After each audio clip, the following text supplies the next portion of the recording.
champion floats it up, a powerful header. Seattle pulls one back. Oh, he gives the penalty. Goal, 2-all.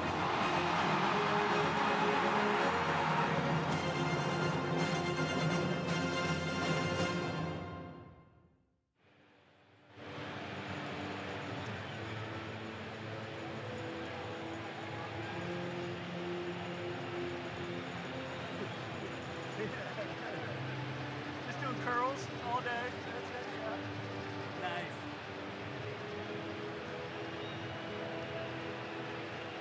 That trophy's bigger than mine.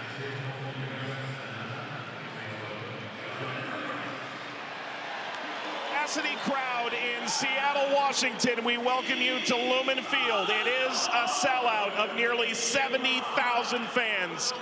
No experience like this in Concacaf, in Champions League. And in 2022, it comes down to Seattle Sounders and Pumas UNAM. Mike Watson, Devin Kerr, happy to welcome you. Look at the bracket and how these teams reach this point for Seattle. It was an opening draw against Motagua, and then they began to run the race to excellent effect. Well, for Pumas, an up-and-down, injury-riddled effort ultimately culminated in their first final in the Champions League era. Devin, I turn to you. It's a sellout crowd here, but it was a sellout COVID capacity crowd in Mexico City. What a result this was, 2-2. Pumas had started slow in all of their games, minus the first leg against Cruz Azul and the first leg against Seattle, opening 25, 30 minutes. Opportunity after opportunity. Then you point to the spot. Guess who? Dineno. It's actually on the retake, goes the same direction that he did in the decisive penalty against the New England Revolution. An injury to Mozo. Rivas comes on, serves a ball up on a platter at the start of the second half. 2 goals in 10 minutes. Pumas off and running. Juan Dineno, 9 goals now in the tournament. Seattle would find their answer. A couple of answers. This goes off the former U.S. Youth International Sebastian Saucedo. No question. Nico Ladero, he'd do it again later, too. They had a few opportunities in the first half, but this was very much weathered the storm. Unfortunately, down 2, it continued and went on and on and on. The belief that you normally see from a home team continued to survive for the Sounders. Penalty just before the end of extra time, and in the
A soccer nation, and it feels like tonight is the culmination of so much work and effort over decades of time. We just had an opportunity down on the field to talk to some of the CONCACAF dignitaries, and they actually brought up to us that it's the first time they've had the opportunity for the final to be in the United States in front of fans in something in this magnitude. Now, drop back to the LAFC final, of course. That wasn't in front of everybody. That was in the bubble COVID era in 2020. And then you had to go all the way back to the Real Salt Lake iteration of this edition, back in the early teens, to even think about that chance happening. And now it's here. I looked and said, and how lucky you are, you're at Mecca. Within the United States and MLS, this is one of the venues that everybody constantly talks about. It's an organization that people look at, Mike, over and over and say, that is the standard right there, from the head coach to the players all the way down to the people picking up water for everyone else. there is a belief that no matter what, there's a never say die attitude and that they can hoist any single trophy every time they step onto the pitch. We saw the equipment man on the field before this game, and we nodded at him, this is the big day, isn't it? And he responded, this is a pretty special organization to work for. Sounders logo, Pumas logo, held by dozens of fans who just wanted a moment on this field. This is typically the home to the Seattle Seahawks. If the city of Seattle has their way, it could host the FIFA World Cup in 2026. That's something Garth Lagerwey, the general manager of this Seattle Sounders side, made clear, Devin, last week. He stood in front of the fans during a league match at halftime and said, if you buy one more ticket, make it May the 4th, 2022. He referred to this as the opportunity to ultimately reach immortality, but also impress on FIFA that they deserve to host World Cup matches in 4 years' time. You do get the feeling that as we walked around Seattle in the past 36 hours, there was a breath being held by most everybody, just waiting to explode for this moment. You do get the feeling that this city understands the magnitude of it. And I think within the United States, if you listen to the national media, the narrative has been much the same. Not only can Seattle win this, there's a feeling that the United States can win it, that Major League Soccer can win it. How do you weigh in on that? Well, there was something that really stood out for me because everything you said is true, right? But as we walked the halls of Lumen Field, you actually pointed something out to me. And I didn't take recognition of it first on my own. And you said, look at the banners, because all the banners around this venue for the Seattle Sounders were all about the team. Now, of course, it's a shared venue with the Seattle Seahawks, and they had individuals up. But when you listen to a fan, to the head coach, to Nico Ladero, you name it, they all talk about a family, right? It's a pride within an organization that, regardless of competition or circumstance that they're in, they're going to stick together. And you get that sense. So that sense is what's given them so many opportunities, number one, but so much success as well, Mike. I mentioned earlier that never say die attitude. You tie that all together, within it comes an aura about it, that when you step onto the field, the opposition starts to sense it. So it's Pumas, right?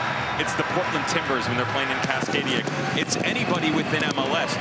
You are feared when you come to this venue. That success is only going to continue to grow. The question is going to be, how high of a standard can you set before others try and track you down? Now, the Seattle Sounders have always been at the top of that talking point, saying we will be first, we will make it our second, our third. They've done it with the US Open Cup.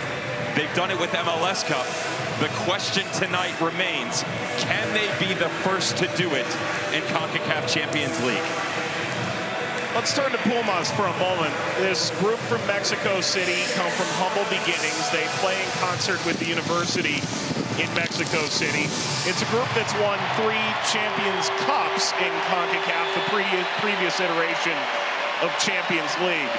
And there is a tremendous history to this club. And yet, when you look at the group that Andres Lelini will bring to the field tonight, there is a heavy influence of a very fluent academy in putting players not only into the first team, but beyond that into the Mexican national team, sprinkled in with a handful of players they've either brought in from elsewhere, some journeymen who've had massive effect on this run.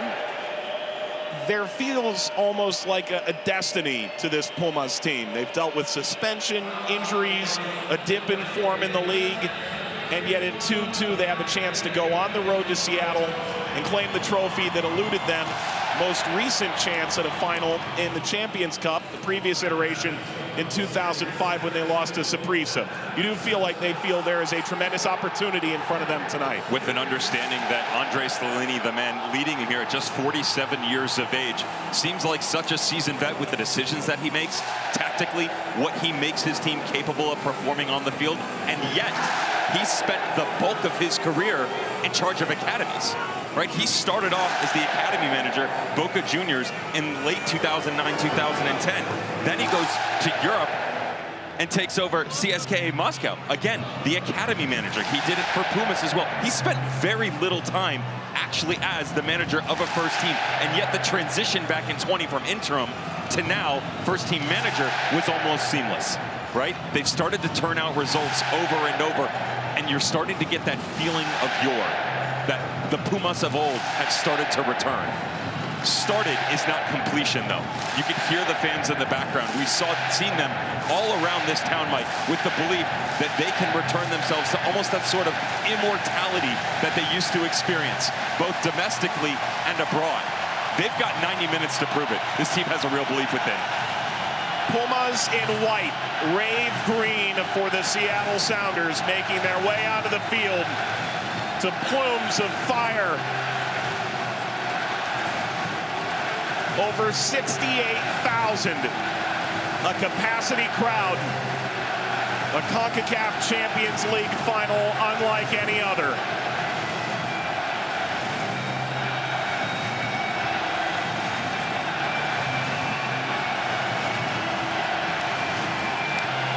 The Pumas faithful, many from within the United States borders. I spoke to one gentleman near the Space Needle, Luis, who came from Anaheim. He simply wanted to be around this moment, whether his team won or not. The CONCACAF Champions League anthem rains down at this venue that maybe never has had a match as impactful as this one.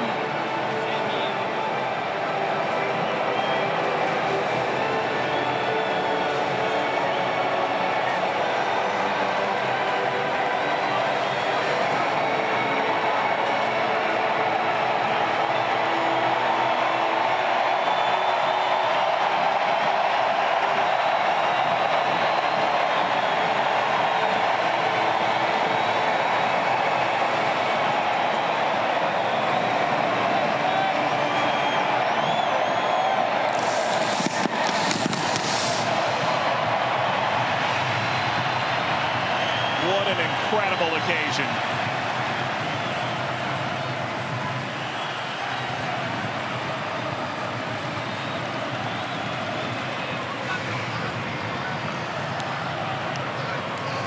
That trophy will go into short-term storage.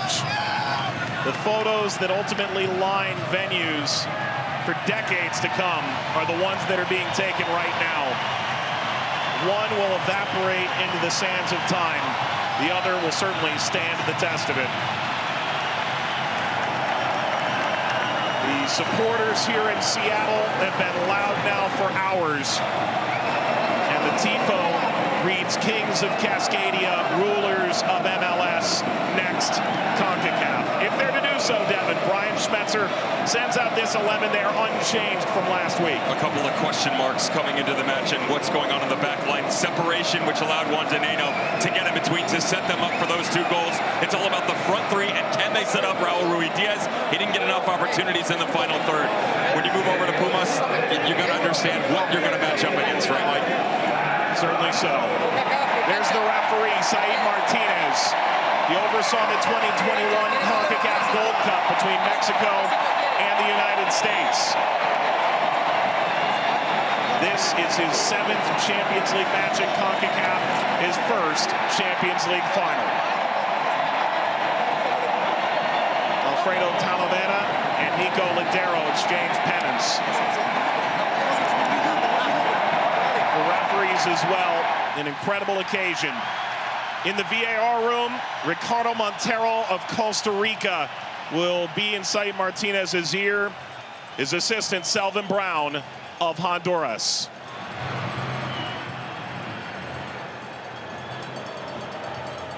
It'll take your breath away.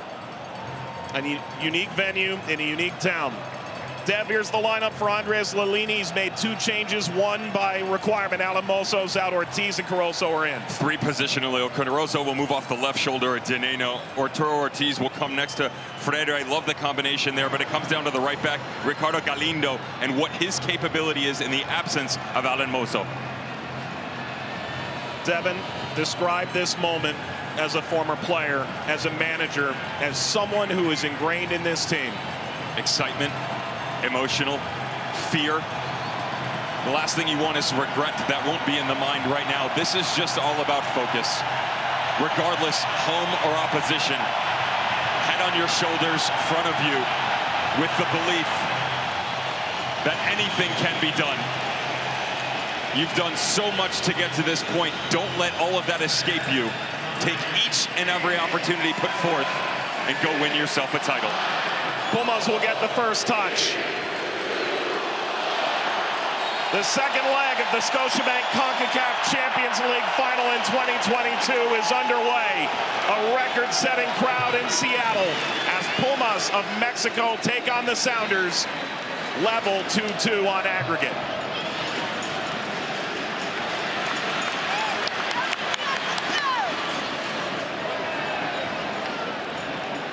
Rusnak, Ladero chasing.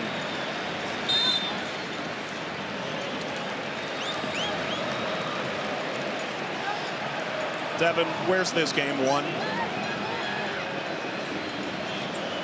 I was shocked at the lack of production through the midfield for both of these teams last time out. So my initial inclination, Mike, would be to lead right down the middle of the field. I don't see it happening that way this time around. The aggressor is 100% going to be the Sounders off the bat. Opportunities are going to be provided to their 9, Raul Ruiz. Coming in, I said, didn't get enough of those in the first leg. It will come down to the 9s tonight. Dineno, record goal scorer. Rui Diaz, record for the club. How perfect can you be with either a plethora or limited amount of opportunities that are going to be put in front of you? Throw to Pumas.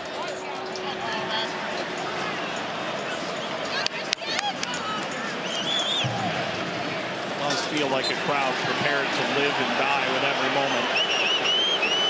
Foul from Yamar.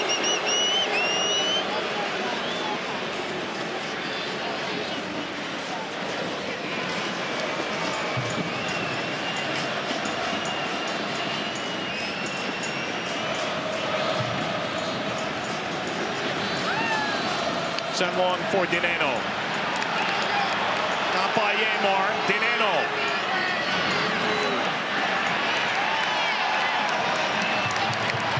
Joao Paulo.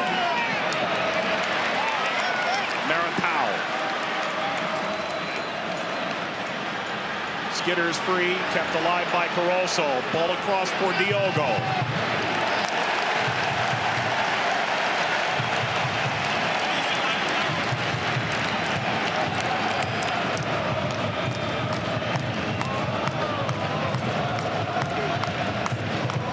Joao Paulo is the maestro in midfield for this Sounders side. Yamar. Javier Arriaga. Forward from Morris, Seattle native. To Talavera by Frede.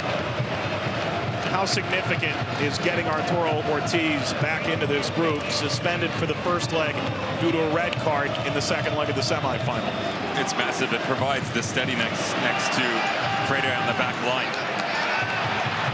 Clever to set this up, but driven away from Alvarez. The question off of that isn't going to be, can Arturo Ortiz step up and get the job done? He's the ever constant. It's going to be on his right shoulder, his compatriot, Ricardo Galindo, and what he's capable of. A lot of people will look at that decision in the absence of Alan Mozo. They said that he was going to be game time, literally, Mike, that they would have to knock him, that it was a contact injury on both sides of that left ankle and knee, that if he could withstand the contact, they would let him go. He's out, Galindo in. Galindo is capable, center back and outside back, but understand that 12 appearances so far for Pumas at this professional level at a 44 have come at the holding midfielder spot. Diogo. Nuhu steps in. Foul. You can turn your head. Why does that carry significance? Because of some of the European tactics that have been brought about by Andres Lelini. You'll see a couple of different things from the right back spot specifically, and tonight Galindo. Mozo previously, he inverts himself into the midfield, almost becomes a second 6 to allow them to overload, to push Lionel Lopez higher. If Mozo's not there, who can do it? Galindo can. He's comfortable on the interior of the field. Gives you the same presence that you get out of Mozo. Now, different players, but this is all about setup for a Pumas team and regular repetitions. That's why Galindo gets the nod at right back. Arriaga. Yamar. Rolled on.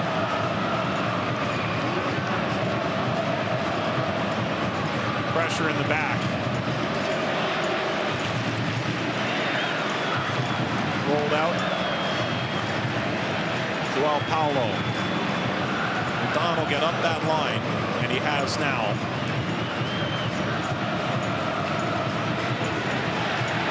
Lodero takes that space. Referee had a look. Advantage played. Nuhu. Morris.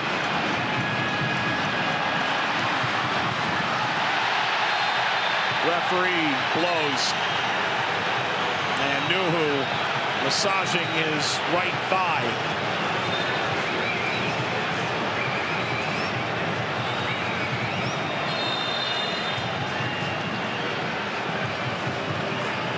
Remember, just moments prior, down on the other end, Nuhu lobbying to continue the play coming forward, picked up a knock there, same spot, just about 70 yards advanced down this near touchline.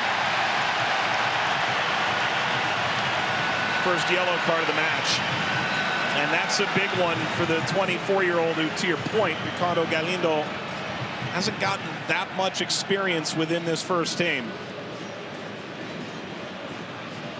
It's late, it's high, it's certainly aggressive. Right in front of the referee as well. There was just contact on the other end. You've given the men with the whistle a real easy decision on the attacking movement by the Seattle Sounders.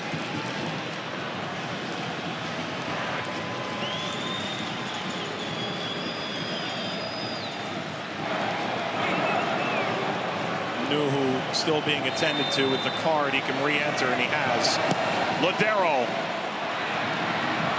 First ball's away. Lopez. Tough 50-50. The referee stops play. It's a free kick to Seattle.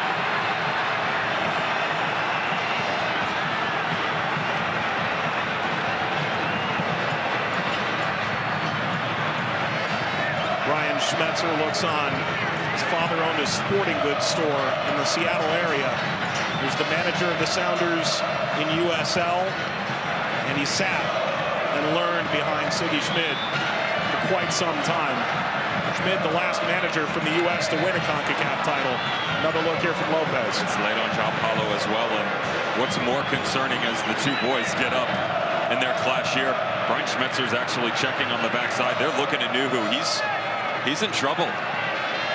Very ginger after the challenge over here, trying to shake it off. In communication.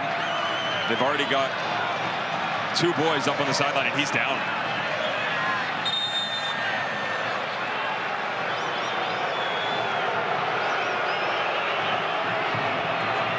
Nuhu brought down by a yellow card-worthy challenge from Galindo 2 minutes ago. Stefan Frey, the goalkeeper, and the athletic trainer have arrived. For Seattle, they do have a plethora, shall we call them Swiss Army knives. There you go. A lot of versatility, and the first thought would likely be Kellen Rowe.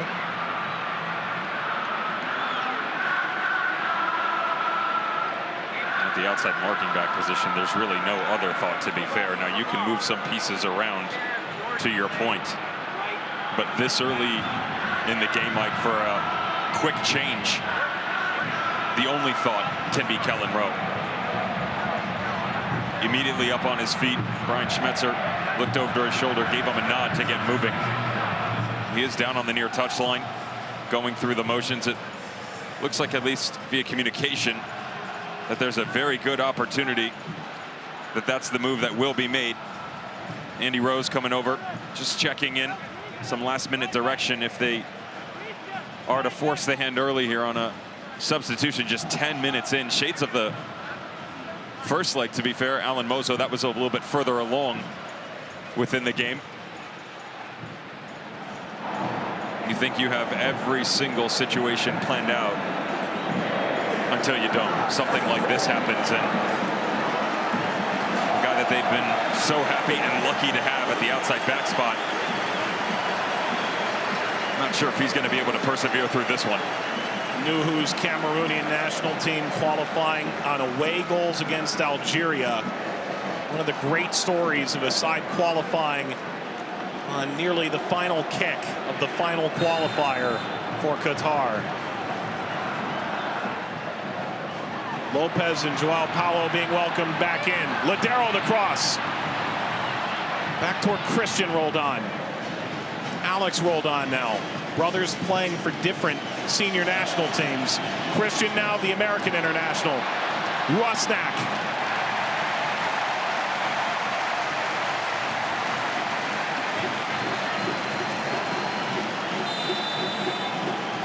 There will be a change for Seattle. Nuhu's day is done. 6.5 minutes in. And it's Kellen Rowe who arrives, his second Champions League. Played in 2019 with Kansas City, a native of Federal Way in Washington, just outside Seattle. Little did he know when he made the move here a year ago that this opportunity would be so close at hand. All the while, a set piece for Seattle, whose 2 goals in Mexico City both came from the penalty spot.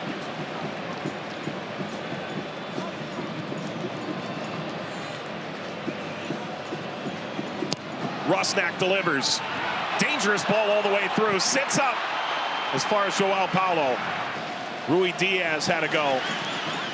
Floated forward once more for Yamar. Punched away. Goalkeeper's out and shipped right back at Talavera by Rui Diaz. And a quick distribution. Fabio Alvarez.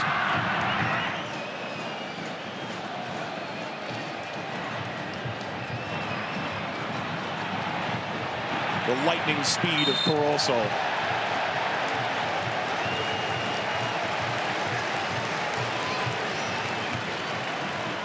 Devin, you had a chance when Kellen Rowe came off a moment ago. This is the foul that ultimately saw a yellow card to Galindo and ultimately resulted in Nuhu's early exit from the game.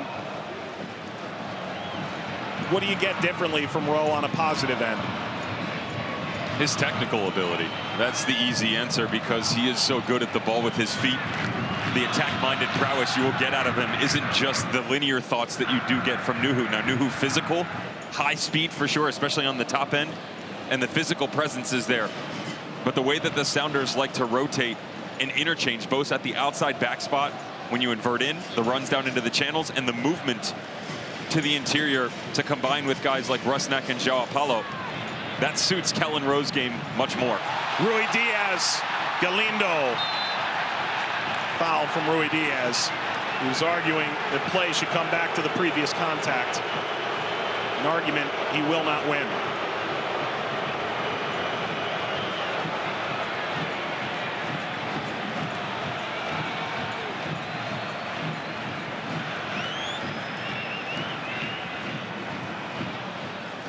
Rui Diaz, the goal-scoring talisman for this group. Only 1 goal in the league so far this year. A hamstring injury in the round of 16,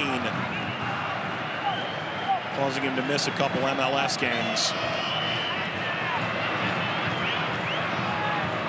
I was concerned that Seattle would never get to full strength in this tournament. In reality, they reached that point at the tail end of the quarterfinal and haven't looked back. Ladero with the overlap of Roldan.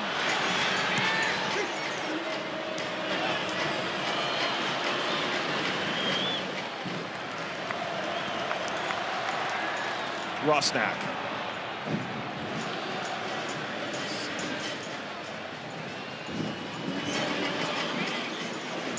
Roldan.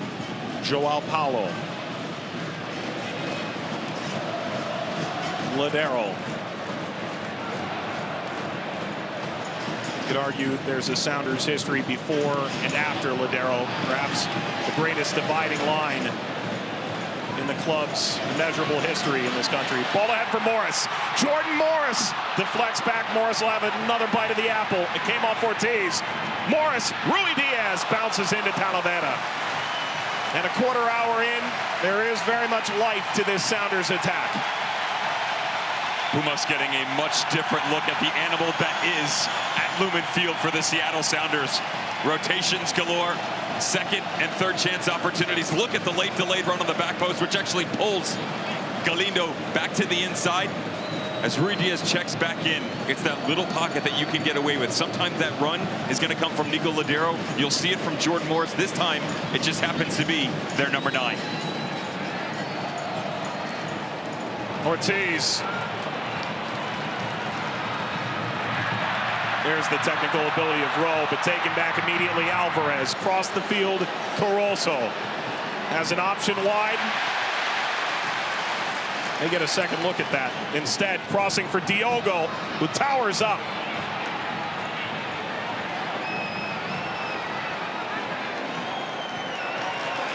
Slide in allows Galindo off the bounce. Galindo slowly rolling. Cleared as far as Ruidiaz. Excellent flick. Lodeiro. Maratao. Good intervention by Ortiz. Rolled ahead. From there from Fabio Alvarez, one of the few players for Pumas who have played here before. He's a member of LA Galaxy at the time. Fell 4 goals to 3 to these Sounders a few years ago. It's a good shot on the sideline, though, from Brian Schmetzer. He's telling his boys to calm down a little bit. That spastic sequence that you just saw from both squads, Mike, compressed into about 40 yards, all starts with guess who? It's a turnover by the tactical-minded Kellen Rowe. 300-plus appearances in his career in all competitions, and although he's more than capable at that outside back spot, this is only his 25th in that situation. Down goes Lodeiro.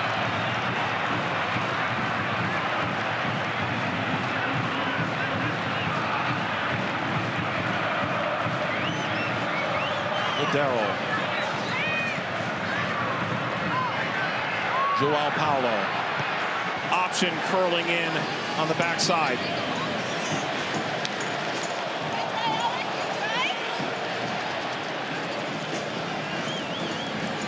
Midfield of Pumas just having a little trouble getting on the ball as frequently as they were used to in the first leg. Now, this is a team, and you and I were discussing it coming in, they don't need the ball, right? They would like it, but they certainly don't need it. You referred to the beautiful performance on the weekend and how much of that they were willing to give up against Pachuca. They won 2-0. So they were happy to sit back and just be very efficient on the other end of the field. But within that, Leonel Lopez, Igor Maratao, they're doing a lot of chasing in the midfield. They're pinned deep, and it's allowing Rusnak and Joao Paulo to be on the ball much more than we saw in the first leg of this final.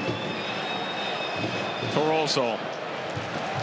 Corner for a Pumas side who on the last day of the Mexican domestic campaign qualified for the Liguilla, the playoff, as the 11th seed with a 3-point performance. Trailing in possession 63-37.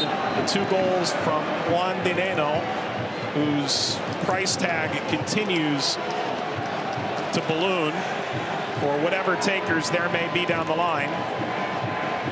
Pachuca, the top team in Liga MX in the Clausura. The service here for Pumas. They're seeking Diogo, grabbed by Stefan Frey.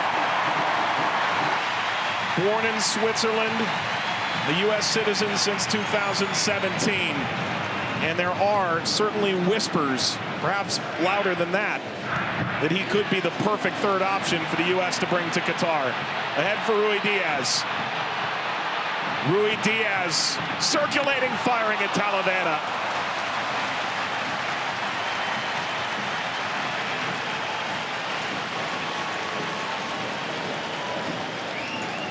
Nico Lodeiro behind him, furious with the fact that he doesn't lay this back on the overlapping one. Watch the little crossover. He's coming late. You can't blame Ruidiaz in this situation as he cuts back to the interior. All he sees is daylight. It's a good initial move. Drags 2 runners on the back line with him.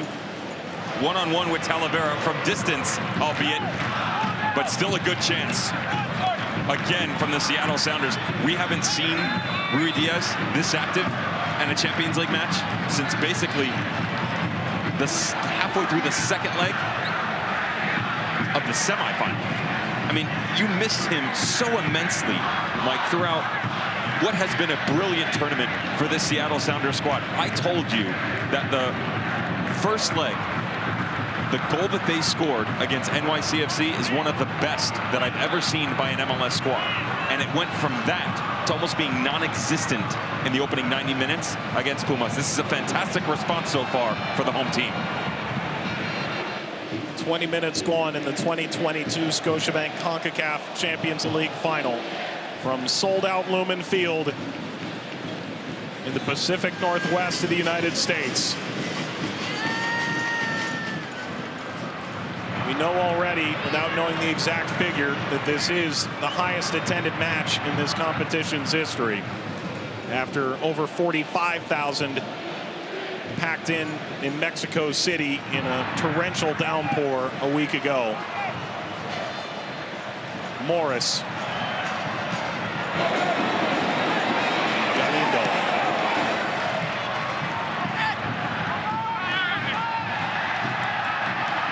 Dineno went down too easily. Andres Lilini is furious. Seattle is pouncing. Morris serving. It's beyond Lodero.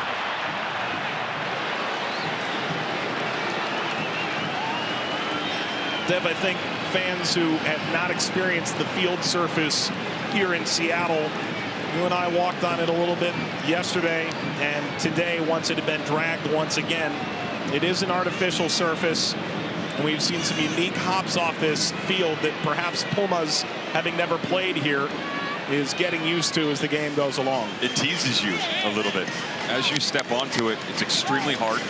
And yet, when you go through the motions, that doesn't necessarily translate into a speed of play that you would expect. A lot of times, hard surfaces will pick the pace up. The ball tends to have a bit more oomph to it, if you will, coming up off the deck. That's not the case here. They do a really good job with the water and the laying down of the extra little rubber pellets that they throw into the surface that allows it to roll a bit more true. But to your point, the way that the balls are being distributed around here, some of the way that it's hopping up off the deck, they aren't very comfortable on the ball. I would also go back to the fact that the players that they want on the ball frequently haven't been on it either. So a lot of the distribution are coming from guys that aren't as comfortable on it, Mike. They're moving into positions to try and force the issue. Fabio Alvarez is a really good look. He's just 35 yards from his own net.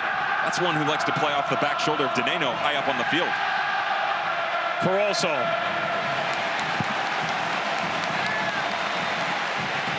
Alex Roldan does the job.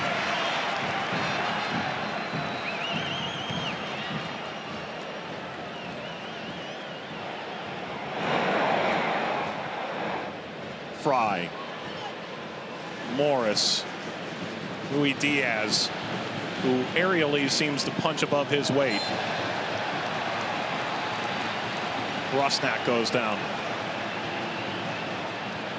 Albert Rusnak played for one of Seattle's greatest rivals, Real Salt Lake.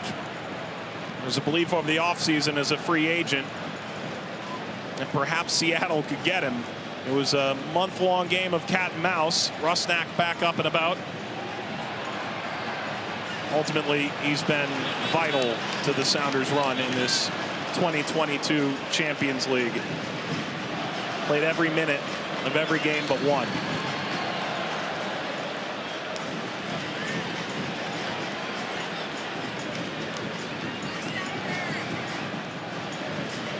Joao Paulo.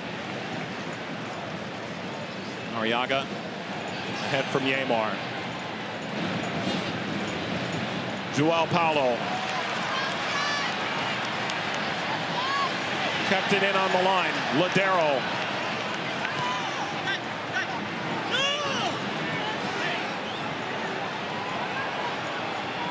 Attention turns to Joao Paulo.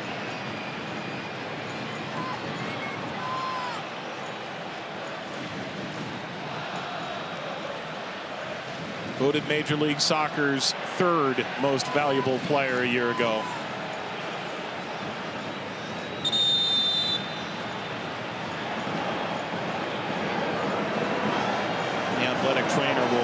traverse the field.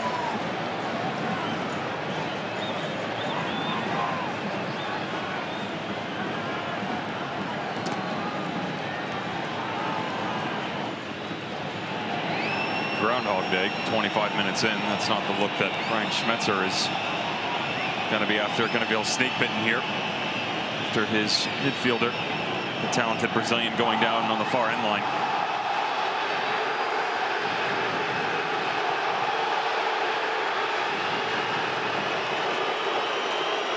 It's almost disbelief, isn't it?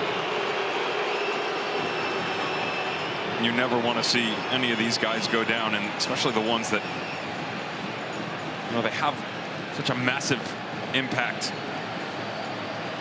for their squads. You mentioned Rusnak, and the coup that was Joao Paulo was one of the ones just a few short seasons ago. Loaned here in 2020, made it permanent at the start of the 21 season. And the player warming up, should he not be able to continue, is a 16-year-old Obed Vargas.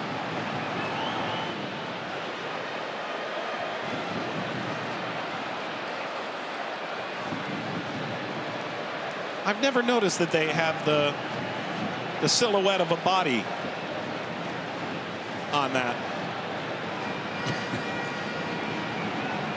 Feel free to remind him as he's taking off. I'm sure he'll want to know. I suppose the problem is they're putting the head where the feet are and the feet where the head is. It turns out these are more verbal learners than visual learners. And Joao Paulo is going to be carried over the touchline.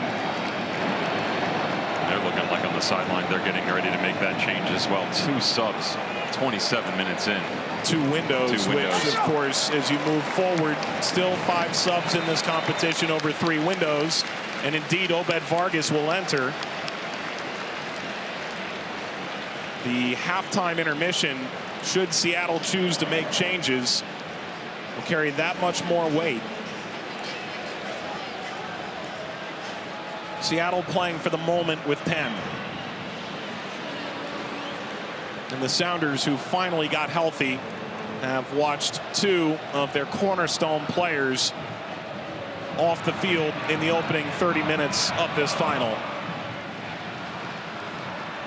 Diogo.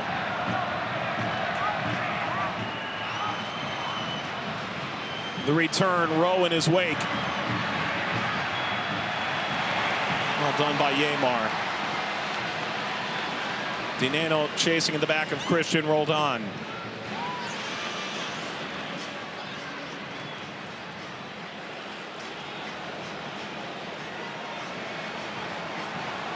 Alvarez.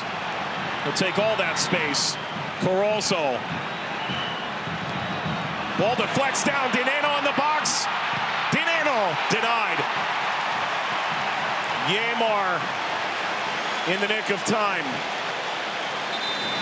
And what a moment this is. Joao Paulo's number on the board, and 16-year-old Obed Vargas enters to raucous applause. Here's Dineno's chance. What a recovery this is by Yeimar, who had really a nightmare, to be honest, especially in the first half against Pumas. But as the separation starts to come between he and Arriaga, that we saw in so many instances is the first leg.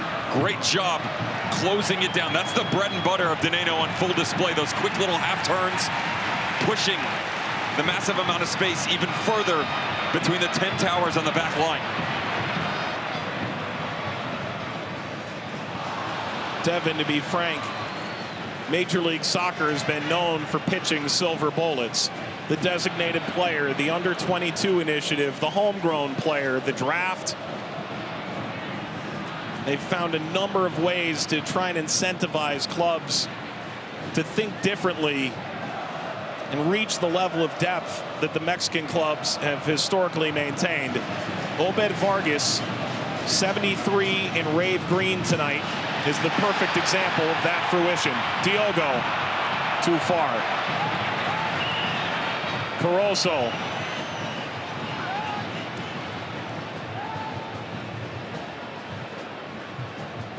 Lopez forward, Corozo.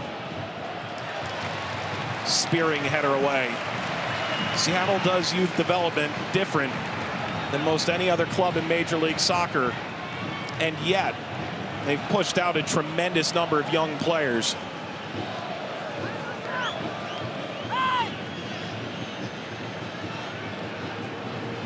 Their first homegrown player was DeAndre Yedlin. Jordan Morris.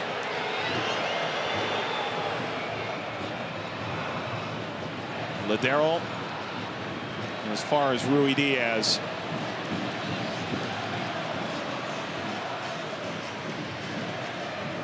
The biggest difference you're seeing right now with Pumas off both changes. Kellen Rowe in the 11th minute.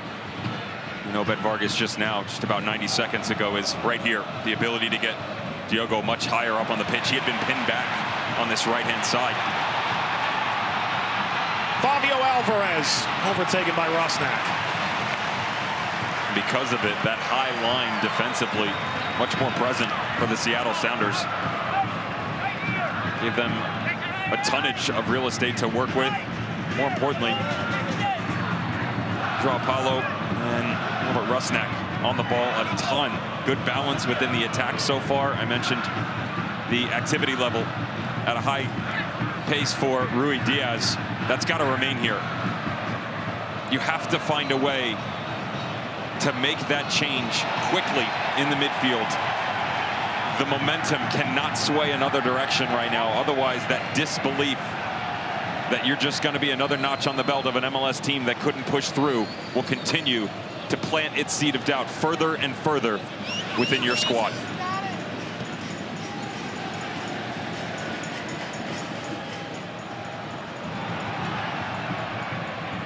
Alvarez. Caruso is through.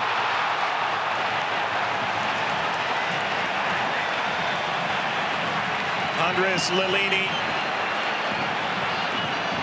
looks on. This young Ecuadorian talent, nearly the opener in the second leg of this final. Balance on one side was just the talking point for the Sounders, but it will be tit for tat for Pumas. Just referenced Diogo on the right-hand side. How about Caruso on the left? Great little run back to the interior. As Juan Dineno starts to come over, that's the body that everybody's going to be looking at.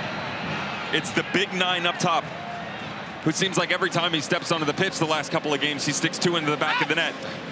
Make sure you are not forgetting about these wide players. Maybe not the marksman that you get out of Dineno, but a ton of speed and great distribution swung into the box. 9 goals for Dineno in this tournament, third most in the tournament's history.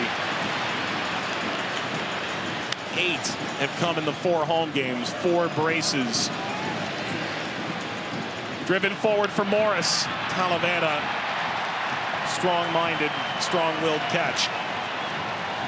Talavera's 39. There's questions as to whether he'll continue with Pumas at all. His contract set to expire. He wants multiple years. So says the media reporting. To be fair, the same can be said of the manager, Andres Lilini.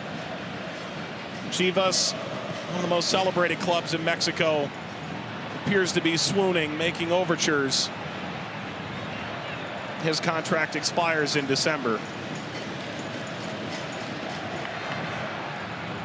Galindo. Ball toward Frede, taken away. Rolled on. Has an option working wide, but it's Rusnak off of Frede. Vargas. Yamar chasing. There's a foul, and there's a card.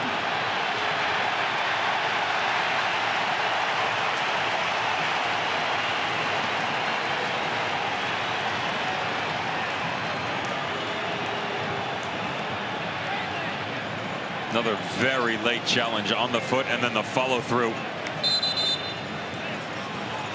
for Lopez. There hasn't exactly been a ton of tackles in this game. The fouls are 7 Pumas, 2 Seattle. But it was early, then it stopped, and it's just recently picked back up again. The opening 10 minutes, a lot of contact. one of which, of course, led to the 11th minute sub by Nuhu. Kellen Rowe steps in. His name has been very quiet, by the way, on the attacking side. He's had his hands full with Diogo, but over the past couple of minutes, that's ramped itself up again. Hard for a player, Mike, when the tempo of that comes up and down. Not exactly sure which way the referee's going to lean. Roldan was able to turn. Lodero racing in behind. Rusnak whipped across at the penalty spot. Easy for Galindo. Caroso. Good interchange that led it forward, and Rusnak arrives. 3 green shirts testing the back line. Rui Diaz popped off. Rusnak went down on a foul. And a grateful Sounders crowd, as it would have been 4 Pumas players in the attacking half against 3 Seattle defenders.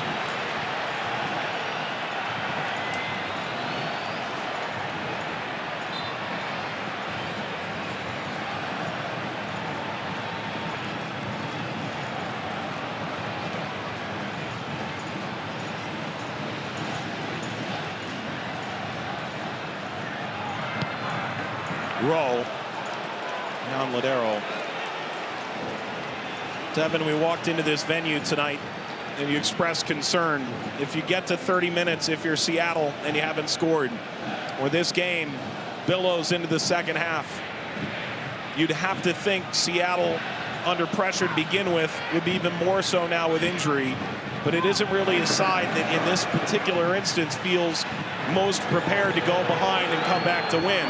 For Pumas, it makes the next 9 or so minutes so significant. Everybody talked about this Sounders team coming in about being the first, right? The first MLS team to take down the CONCACAF Champions League title.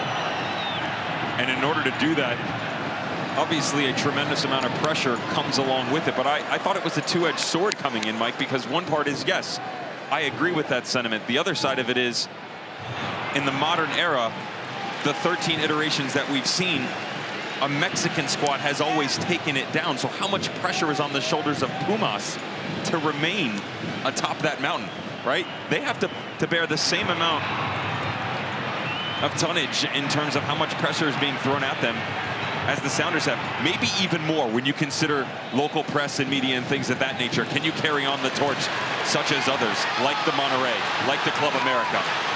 Rui Diaz, early ball toward Morris, Galindo away.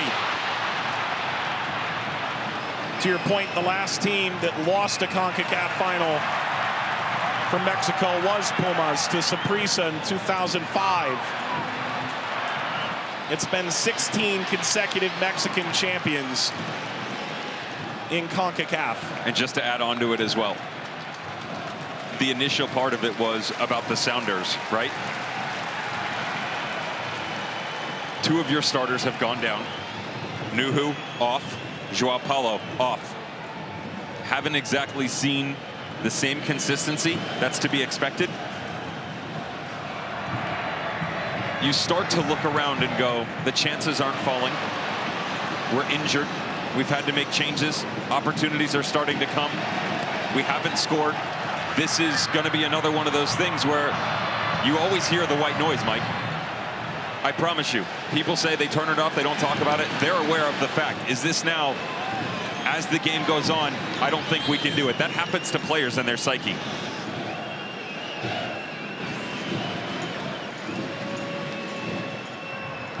Galindo. Ortiz. Frede. He said pressure is not a heavy bag. Don't lose concentration in the semifinal. Maratao. He was deemed the culprit for the 2-2 draw. Alas, he was the only player from either side to touch the trophy before the game.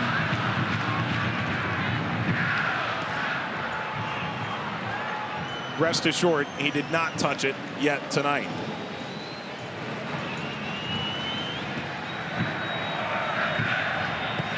Ortiz. Caroso. Up and away. Rusnak. Rui Diaz He put his body on the line and enough contact to merit the free kick. Really good movement by Pumas there. There was a rearrangement on the left flank. They had taken Washington Carrozzo, bumped him up onto the front line next to Dineno, and allowed Leonel Lopez to just slide out of the pocket a little bit. So you still keep the width within the team. You also had Fabio Alvarez that came in deeper, so you have the presence on the inside. Sounders on the backside of it did a good job picking up the late run. Another foul. Galindo, the player on the 7th-minute yellow card, a challenge that cost Nuhu the final 83 minutes. Talavera looks on.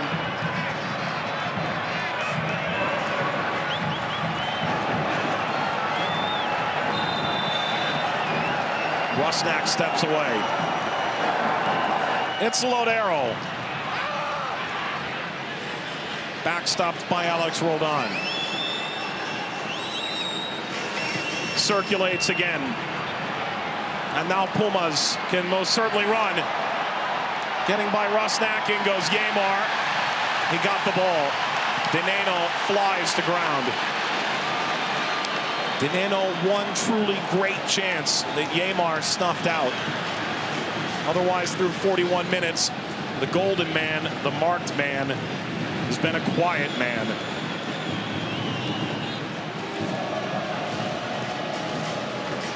Delivery to Morris.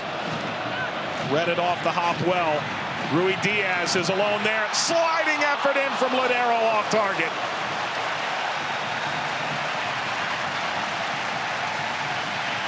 There were multiple ways to look at the attacks that were thrown forth on the road in the first leg, Mike, none of which included these late runs that we've seen here tonight. Beautiful vision from the right flank. Knows that Nico Lodero, although ever present on the attacking side of things, had actually drifted out. And Pumas, much like we just saw on the opposite end of the field recovery defensively, were able to close down the space, just apply that tiniest bit of pressure on the trailing run of Nico Lodero.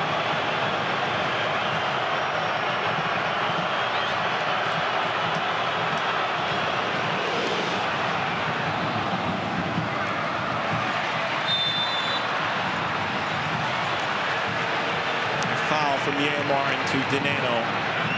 A reminder that the aggregate 2-2 score does not take into account away goals. Those are relevant in the first 3 rounds of the tournament, not in the final. As a result, it's simply 90 minutes to glory. If we're level still, extra time. This is the only round in which extra time can occur in Concacaf Champions League. Level still. All too familiar penalties for Fry. Floated ball forward for Ortiz. Soars up over the 6, drops in front. Fry made the save. It wouldn't have counted regardless. Elastic performances from Stefan Fry, time and time again, in front of the Cascadia faithful in Seattle.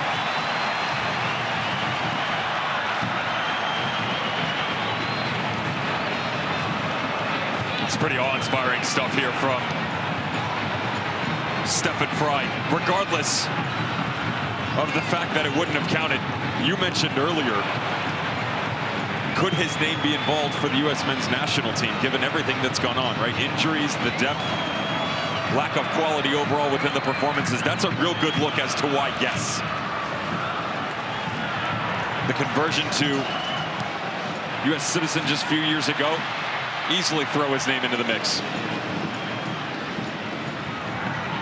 Injuries and lack of time in domestic competition has the U.S. considering their options. Zach Steffen, a rare inclusion at Manchester City, and Matt Turner's injury and ultimate transfer in the upcoming summer window to Arsenal. Another ticky-tack type foul on Nico Lodero. He's taken a ton of them tonight. Both he and Rusnak having a conversation on this near touchline. I was about to lean in and say to you that I want the right footer on it. Create some separation. weave the runs and a little flick. Rusnak. He crafted a better ball this time. Rowe, the return. Rusnak steps in. Albert Rusnak bounces down. Lay back, Rui Diaz! Bounces by Talavera! And Seattle leads this Champions League final.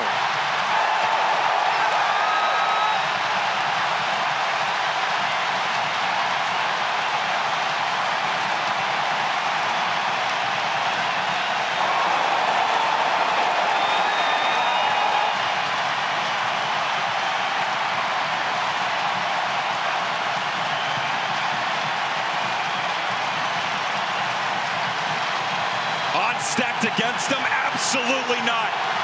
Changes or not, quality never lacking. Said late runs, more of Rui Diaz, he would be the game changer. You might even have an argument for a pen if this doesn't end up in the back of the net. The little switch, the 9 underneath. But a man amongst boys, as Raul Rui Diaz has once again given his team something to dream and think about. Second of the tournament, but the hope that comes with this one means that much more. He played in Mexico at Morelia. He was the Golden Boot winner, the first in Morelia's history in Liga MX.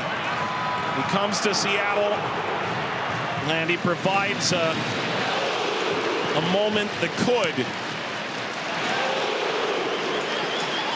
be immortal in this city.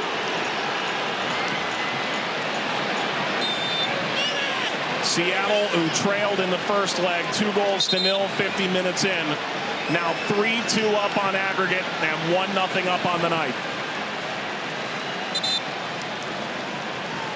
And the Peruvian, who had his contract extended earlier this year, cited his happiness, his joy in Seattle, has brought the ultimate joy to the supporters. Well into stoppage time now.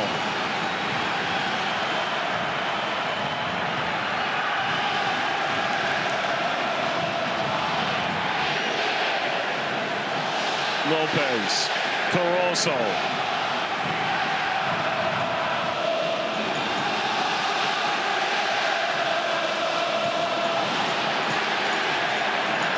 Ortiz.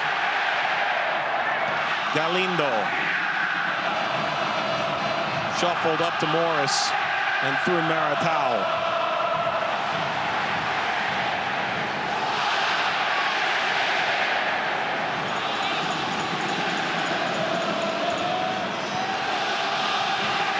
Toward Dineno. We should have another minute or so of first half stoppage time.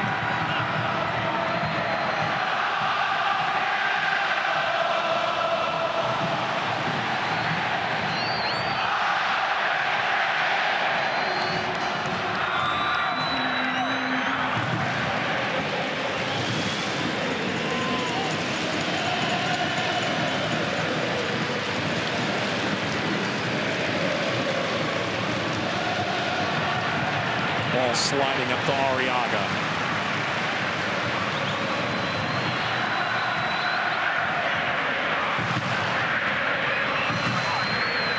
Both managers look as if they're orchestrating a symphonic movement.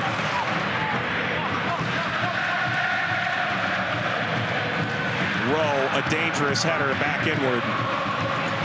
Collision sends it spiraling to Alvarez, seeking Maratao on the switch.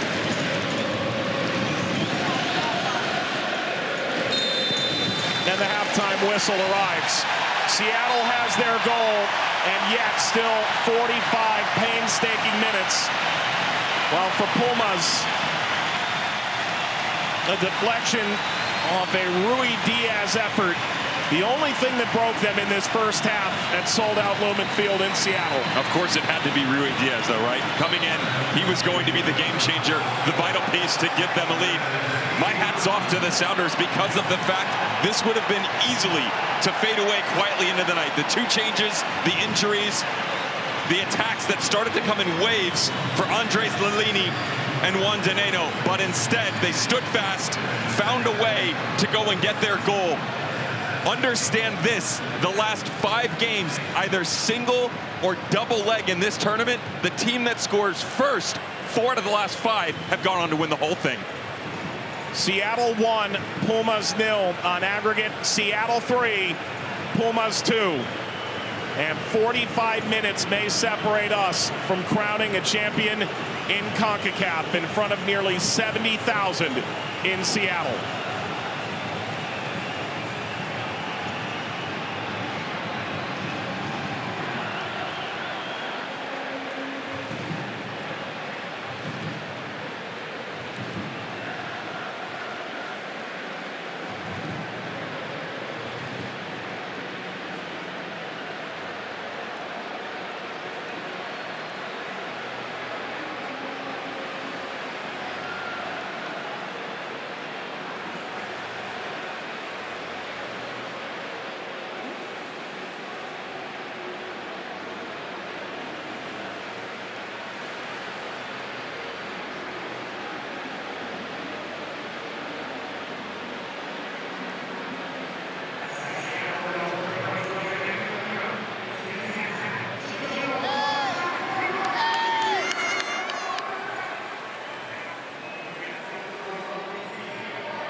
Seems like such a seasoned vet with the decisions that he makes, tactically, what he makes his team capable of performing on the field, and yet he spent the bulk of his career in charge of a cap. Halftime highlights between Seattle and Pumas in this Champions League final. One of the early inflection points. Seattle's Nuhu goes down, Galindo is carded. Nuhu would come off 3 minutes later. Inflicted pains. 11 minutes in, Seattle Sounders already having to make a change.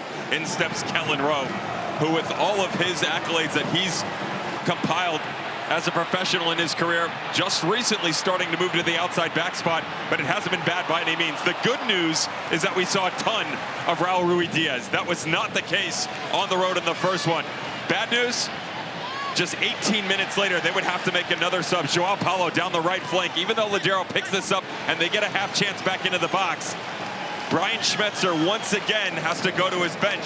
This time, it's for 16-year-old Obed Vargas to take over from the Brazilian. Pumas would start to find their footing from that point. Ball through for Caroso minutes later, lifted well over. This was all about the line of confrontation. They were pinned too deep, and more importantly, their outside midfielders at Diogo and Washington Caroso, the way the game has played out, were much too restricted in their movements. That all changed right around the 30-minute mark. Good response, pushing them higher and higher, but with that, also came a response from the Seattle Sounders. A ton of space in behind, and they would capitalize.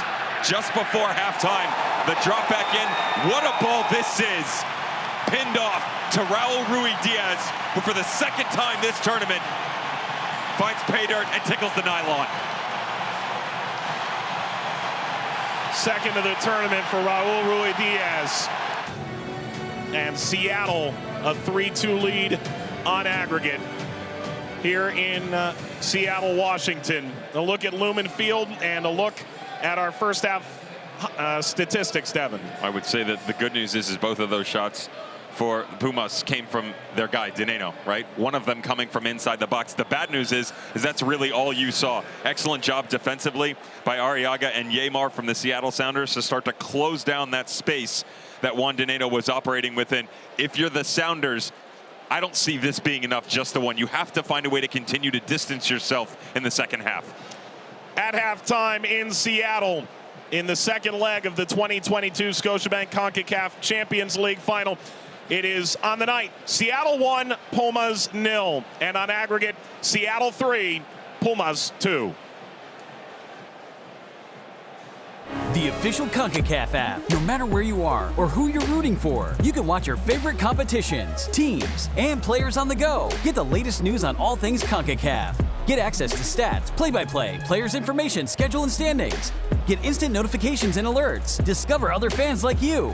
And show your support in social media with our exclusive camera filters. All of that and much more. Take your CONCACAF experience to the next level. Download now the official CONCACAF app, available on the App Store and Google Play. Visit the completely revamped CONCACAF website. All information in one place with exclusive content. Connect to our match center. Access all the statistics in detail, polls, quizzes, and live information of all our tournaments. Create your own CONCACAF passport with custom preferences and share region rankings, player rosters, and lots more on social media. CONCACAF offers you the best experience to enjoy soccer in the region with official and first-hand information to follow the action of your favorite team, country, or player.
Seattle 3, Pumas 2 on aggregate on the night. Seattle 1, Pumas 0.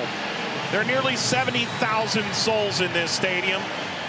And for the Pumas supporters who made the trip from around the United States and most certainly from Mexico City, their nightmare is playing out again right in front of their very eyes.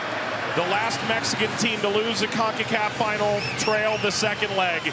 And while Seattle is wounded, 2 players injured in the first half, they've got some 70,000 or so, a CONCACAF Champions League record to will them forward.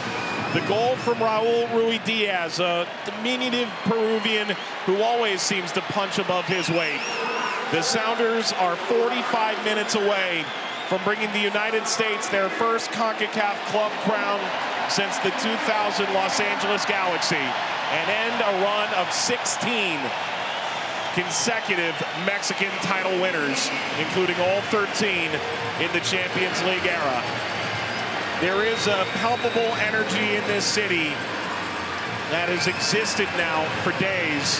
You could argue that this wait began 7 days ago, perhaps even 79 days ago, February the 15th, when this tournament began.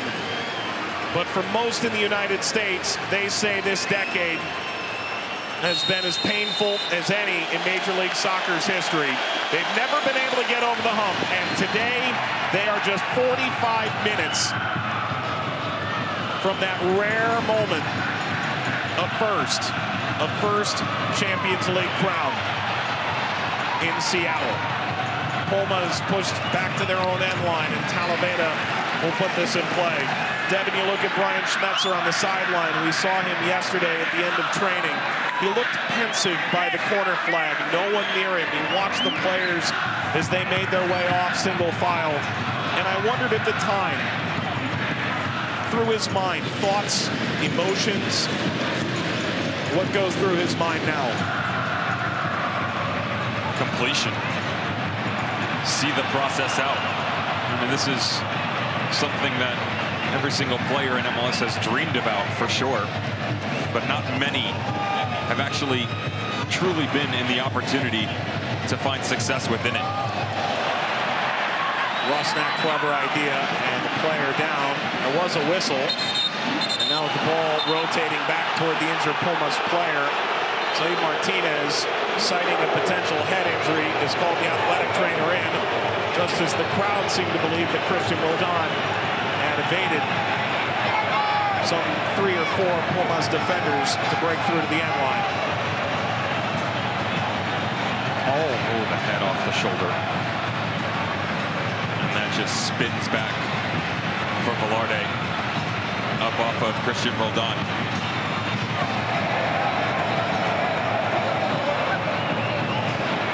This was a little jerk back. It was pretty heavy contact. Incidental for sure with all the bodies colliding.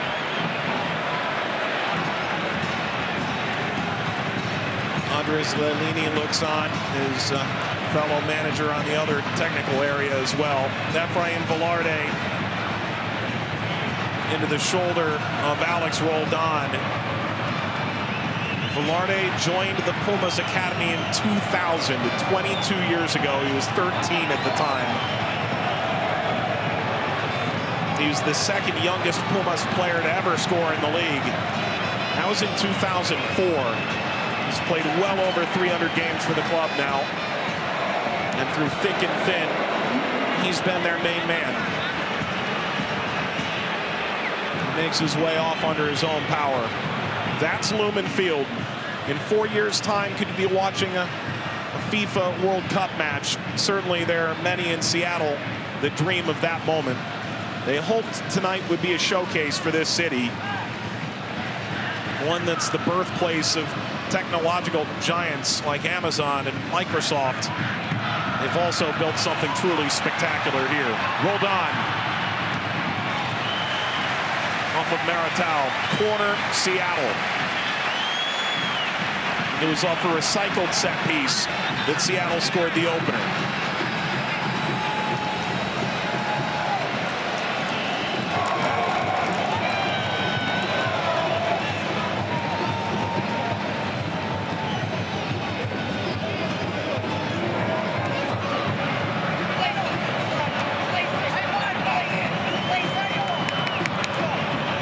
Rosnack's right foot. Villain turned hero just by changing his shirt in Seattle. Rosnack had her down, and Christian Roldan watches that skip into Talavera.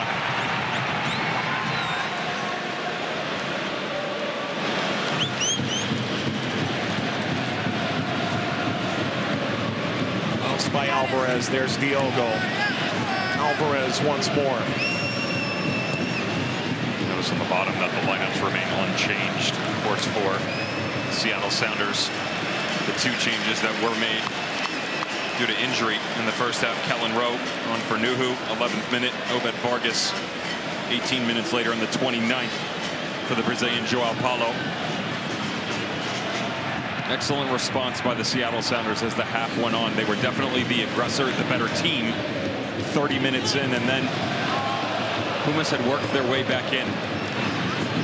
One thing that has escaped them since really the 35th minute mark is getting Meritau and Lopez on the ball that saw the success for about 10 minutes or so.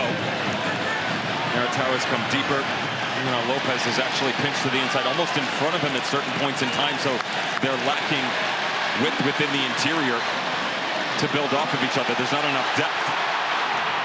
Rui Diaz thrust away from the ball.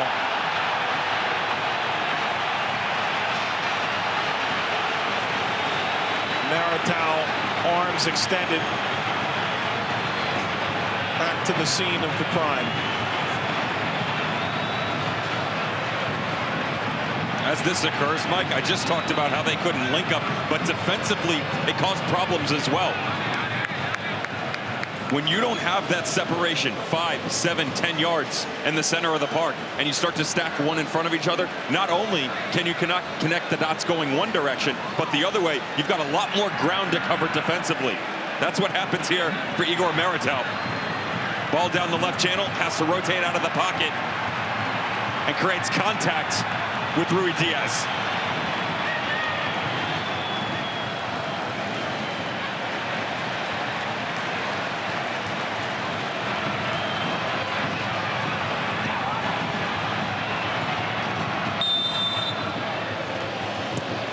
The service, the header, soars over. It's Javier Arriaga, who assisted the openers, first assist of the entire tournament.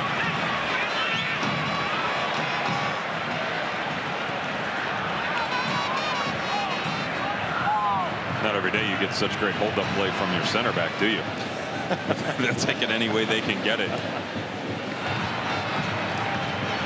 At the end of the day, there's only one thing that matters, and it's the stat that's up on the scoreboard, regardless of who sticks it into the back of the net. You talked about Brian Schmetzer, what he was thinking at the end of training, and the penny for the thought that was atop the corner flag.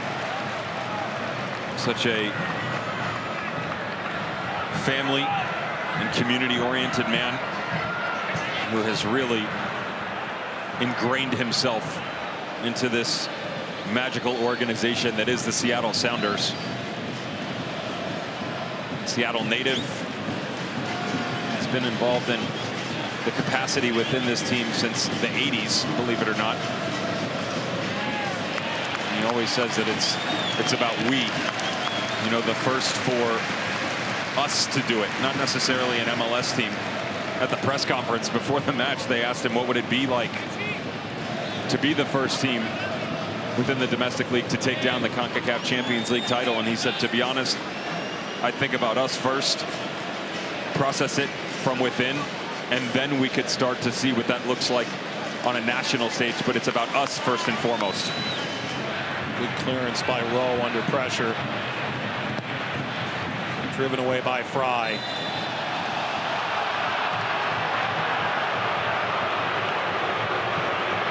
To your point, Schmetzer was a player for the Sounders in the 80s. These teams actually met in the 1980s. They played 2 friendlies so long before Major League Soccer even existed. Diogo, potential head injury, goes down, and he'll be attended to. Diogo was left without a team in Brazil in his younger age. He had gone to the capital to try and find a team. He worked at McDonald's. He sent money to his family for 5 months. Here he is in a Champions League final half a decade later. Collision of heads with Arriaga.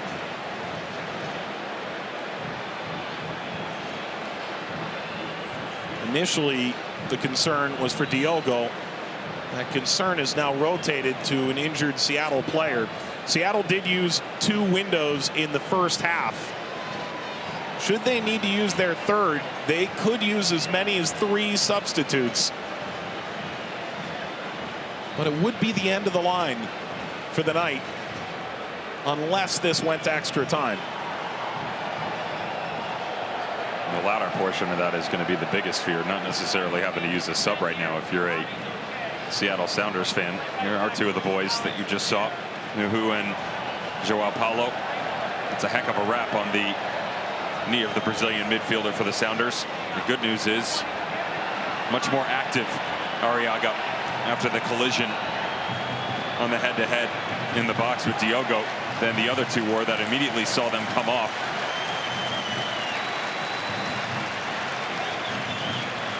Arriaga, part of the Ecuadorian national team that qualified for the 2022 FIFA World Cup.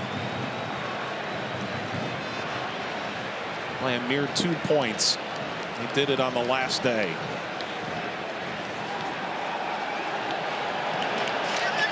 He arrived right when Chad Marshall, the longtime center back, retired. Seamless. All the way down to Talavera. Mexican international who's hoisted the Gold Cup.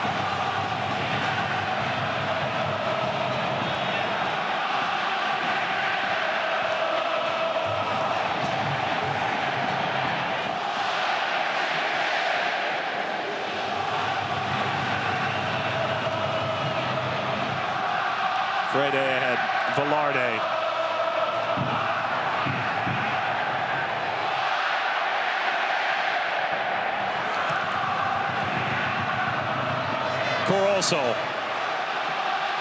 Caroso is speed. Rusnak caught him. Free kick, Pumas.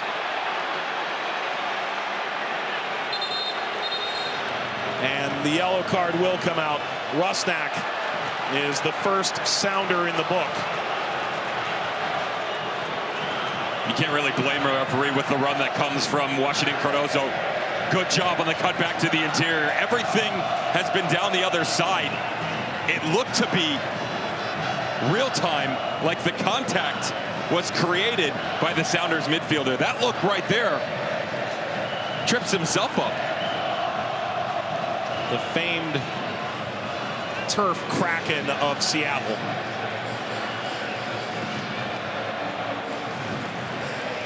All right, Devin. Talking about 30 yards from goal. What's the thought? It's Dineno. It has to be. I like the idea of Leonel Lopez. He's standing over it as well. The good news is you do have a decoy here. The problem is they're both right-footed. Could be a touch stop, but Fry wanted 4, and as he peels off here, you better believe that near post is the target. Dineno steps away. Lopez will put this in play. Lopez went for goal and hammers it off the wall.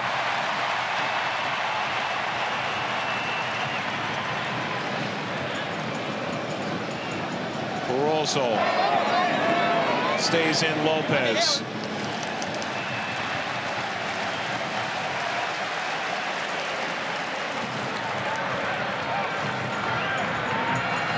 This rivalry, the United States and Mexico intensifying. Ball through Rui Diaz, nearly for Jordan Morris, who scored with tears streaming down his face against Motagua in the round of 16 after a 2021 season essentially lost due to a torn knee ligament. Lodero rolling wide, Rowe. Chance for Diogo to sprint the other way. Has Pumas. Alvarez alone in space. Caroso.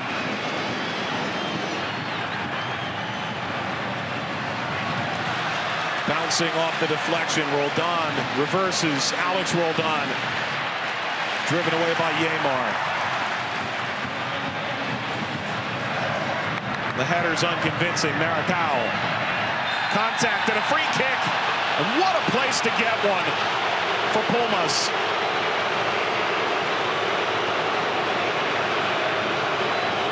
Look who grabs it immediately as well after the poor effort from Lionel Lopez on the last effort. Juan Dineno. This mistake, by the way, actually occurs on the other end. We saw one in the first half as well from Kellen Rowe. It's a risky ball to play on the overlapping run that was to be, and instead you get a quick counter coming the other way. This would have ended up with a much better opportunity if not for a lack of quality and decision making by Pumas on that front line. Dineno has scored 9 goals, 2 in the first leg of the final. 4 braces, all on their home ground. No player in CONCACAF Champions League in the current format has scored more. Only 2 have scored more in the 13 years. Dineno for goal, off target. Hands to the back of his head. Whiskers away from the frame. He smells it, doesn't he? He comes really close here. Watch this thing come back across the body. The good news is he gets enough English on it to challenge Stefan Fry. The bad news, he doesn't get enough dip. Goalkeeper might have gotten there anyway. Good job by the wall, standing fast. And the lateral movement by the goalkeeper to create coverage. Over an hour gone. 68,741 fans packed into Lumen Field in Seattle. 3-2 the aggregate scoreline. 1-0 Seattle tonight.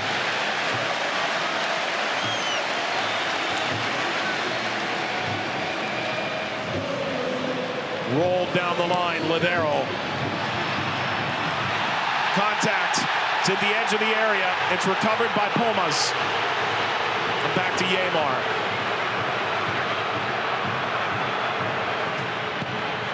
The simmering conflict between Mexico and the United States to save anything off the field over the last year has seen Nations League and the Gold Cup hoisted by the U.S.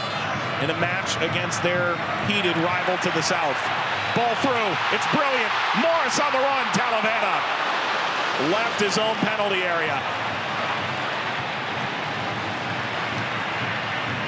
Maratao.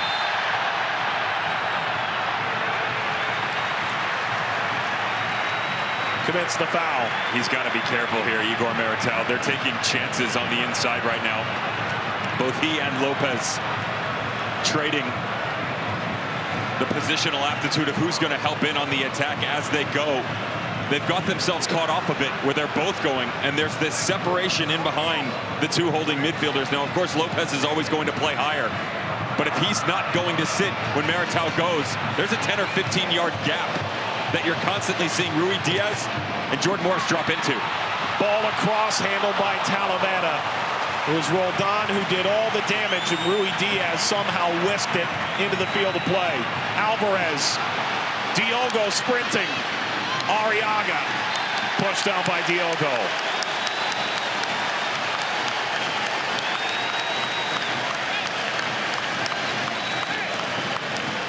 The first change comes for Pumas. Rogerio comes in, his 12th team in 13 years. Finding his rhythm. He'll need to bring his best now. Lionel Lopez comes off. He was on a yellow card.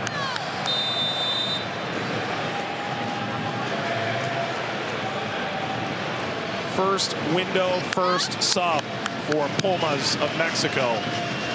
One has to imagine with the change that you're going to see a more restricted role out of Fabio Alvarez. I agree with you. He's on a yellow card for sure, and that's a concern. But the other side of it is we hadn't seen enough on that front line in general. It's not necessarily because of lack of quality for Fabio Alvarez. The distribution's just not there. I just mentioned previously how they were taking a bit of a chance with their two deep-lying midfielders, one specifically in Meritau coming up. Fabio Alvarez gives you that look where you can also have the coverage on the inside. More importantly, provide more of that offensive extension onto the front line to combine with the likes of Dineno and Rogério.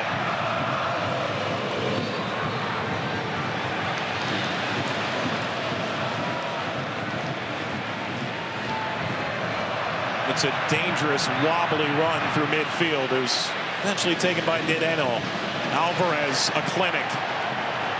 Outside Caroso. He's found the space. He serves the ball. The header down. Fry denies. Lifted back up. Header back. Referee gestures for a Seattle free kick. And Stefan Fry is always the man for the big occasion for the Sounders.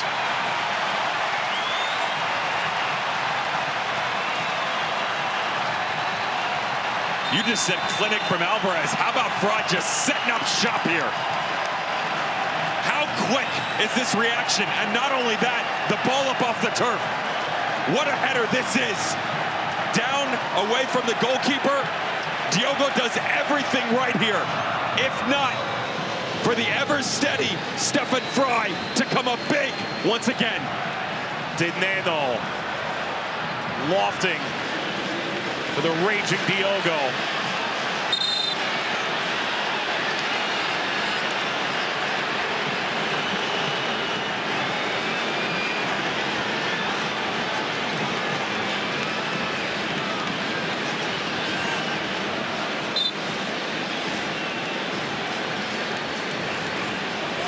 That would have been quite the turnaround from working at McDonald's. Diogo nearly equalizes a Champions League final. He almost has it his way.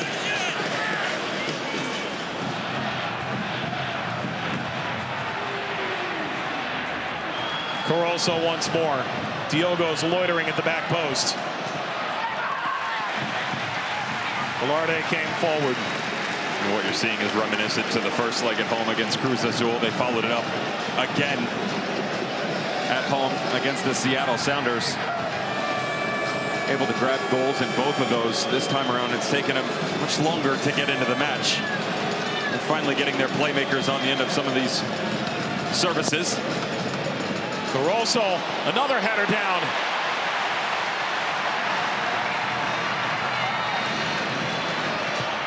Caroso toward Diogo. That header into troubled waters. Launched into the stands. Meanwhile, players from Pumas are asking the referee to allow VAR time to consider a potential handball. Real time, I didn't see it right here. No, that's the head. Not there. This is the second CONCACAF Champions League final contested with VAR. Last year, it ended with VAR. No penalty given. Monterrey hoisted the trophy over Club America, both Mexican sides. Ball ahead from Alvarez. Will soar out of play. It's much better though. Look at the connecting on the inside from Pumas. This is something that we've really missed from Andres Lillini and his squad, really throughout the entirety of this match. Saw some of it from about 25 to the 40-minute mark. And of course, about 5 minutes after that, now Rui Diaz gives them the go-ahead goal. In order to have success within this system that is Andres Lillini, there are a couple of things that are a must. Number one, it has to be the attacking presence at the outside back spot. Number two, you've got to find a way to get at least two out of the three midfielders to link up with each other. The past few minutes and sequences has seen that with Meritau and Alvarez.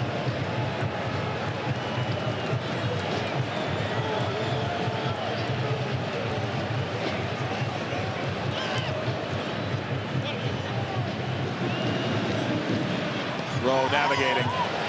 Header down Rui Diaz. Thrown ahead. That's a dangerous ball. Alex Roldan. Roldan!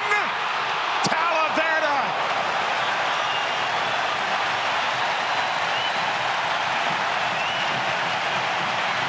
It's a horrendous giveaway, and Talavera bails out Pumas. Why play this ball?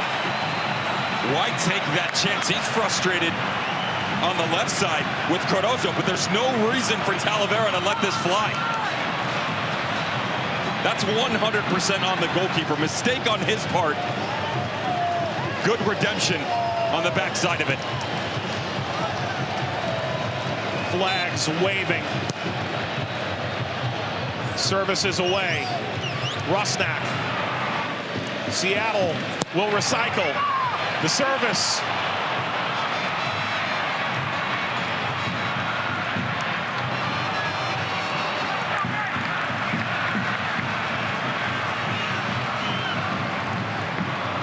Minutes on the clock.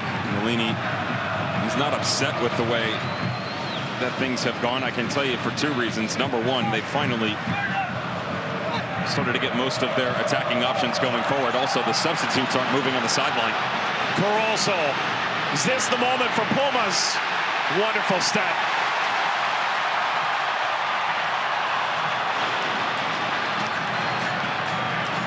Velarde. The only one they haven't been able to get involved with, Dineno. He's gone silent. Running deep within the Sounders territory over and over. He's pushing the two center backs and the movement to the limit. The problem is they've done a really good job doubling up on him. They're hoping that some of these runs with Ruggiero as he pushes onto the front line can help create one-on-one situations. But every single time they've gotten into the 25 to 30 yard range, it's still 2v1. The big striker up top for Pumas has not had the ability to get himself into space or get on the end of one of these balls that's been whipped into the box. Carolso.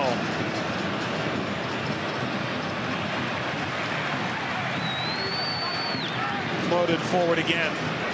Neymar the first touch. Further by Vargas. Roldan into space. Rui Diaz returns. Pirouetting Ladero. Through for Morris.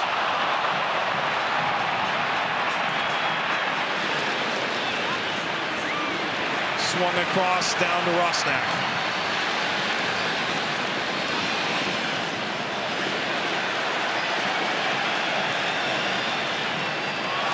Excellent from Ladero. Somehow snuck that through. As good as that was, the following pass poor. Vargas. 16-year-old pressed into service to replace the immeasurable impact of Joao Paulo on the Sounders. Forward from Freire. Vargas. Rowe. Rui Diaz certainly would have been offside.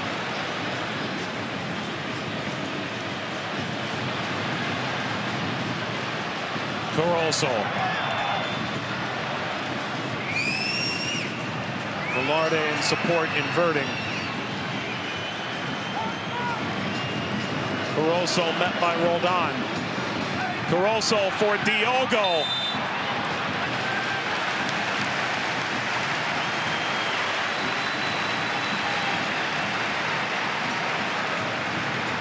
Could this be the night?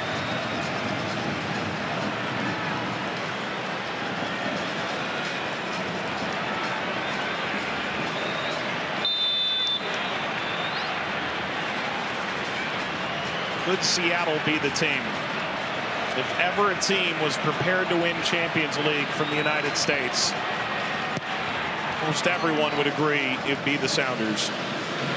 This Pumas side has endured in this tournament. Nothing's come easy. Most certainly their remarkable comeback against New England. A tightly contested affair against Cruz Azul. Morris. Two options in the box.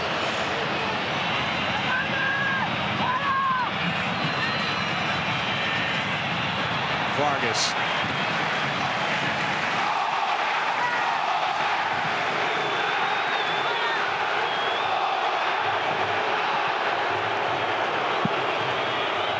The Pumas supporters have been tucked into the upper decks, forest reaches from this end of the field.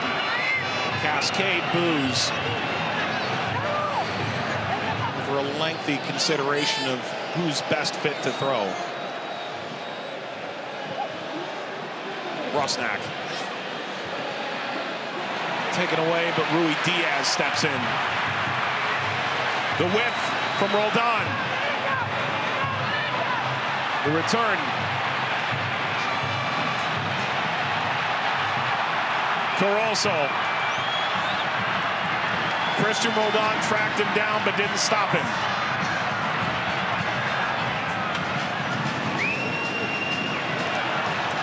Ruggiero sleds through. Ruggiero steps in. The whistle does blow. 2 Sounders are down. It's going to come back to the initial foul as Ladero also went to ground moments after he'd just gotten back to his feet from contact on the other end.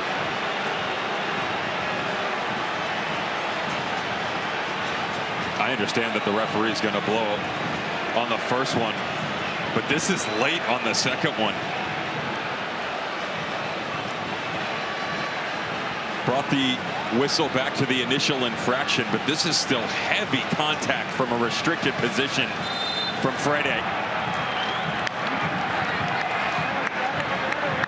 Intriguing change here. Jorge Ruvalcaba comes in. He was born 50 miles outside Los Angeles. He's playing semi-pro in the UPSL, the 4th division of the U.S. Ultimately signed for Pumas in 2021, debuted in January. He's played 8 games in the Mexican League. This is his 10th match in a Pumas shirt.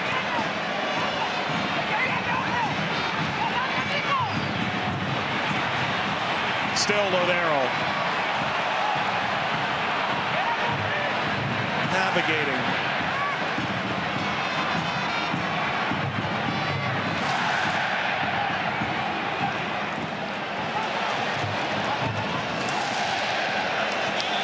Ruvalcaba for Caroso. Intriguing 77 minutes in. It's a like-for-like switch, but the experience level is something that you just mentioned. Only the 2nd appearance within the tournament. He does have 3 goals and 8 overall in this season. Dubbed by the Mexican press as a Mexican-American jewel. Someone who initially committed to Cal State Bernardino back in Morris. There's Ortiz. 2020, and that was coming off of a 60-goal high school season. Immediately brought him in. No repetitions whatsoever at the collegiate level. Andre Slalini, in all his escapades that have been the youth and academy levels, felt like this was one who could fit right in. On the attacking side for sure, but with the threats that have come via the Rave Green, what can he do on the other side of the ball? The Sounders fans feel like this could be a dagger. Skipping away and a little more considerate is Talavera. No MLS side has ever led this late in a Champions League final. 3-2 on aggregate, 1-0 on the night. Raul Rui Diaz shortly before halftime. Ruvalcaba.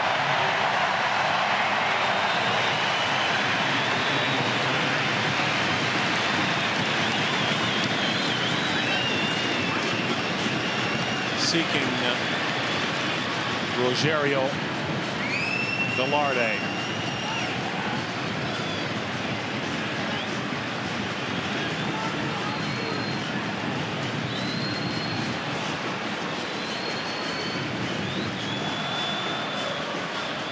Ruggiero.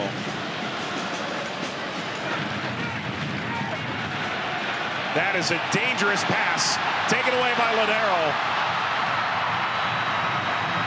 Rui Diaz, he's got Morris out wide. What a step by Ortiz. He's put Arriaga under a measure of pressure. Does feel like the Sounders are a snap of the fingers away from a second. Pumas with a much harder drudge.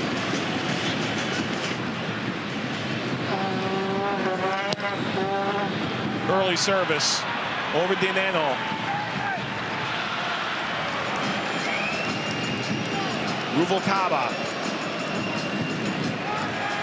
Vargas. Rusnak.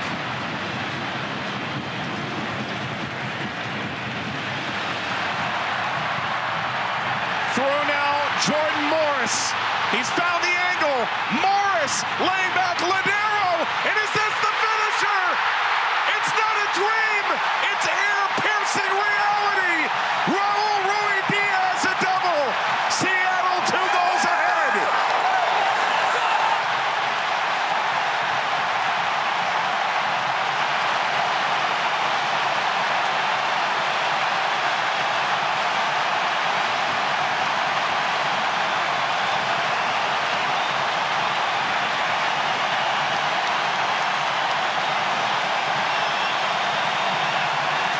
Everything in the lead up to this has been about family. Not one, not the name on the back of the shirt, but the crest and what resides within. Emotion, yes, but the desire and heart to push yourself to a level that no one else has ever been able to go to. And what do you get? You get a full collective effort within the family that is Wraith Green. Ball behind the back line. Check the tenacity of Jordan Morris to allow Nico Ladero to sneak right to the top of the 18. He had played the initial ball in. The recovery run to help out the attack. Sees the center of the defense for the leaning. Creates separation within their ranks. And guess who? Rui Diaz once again.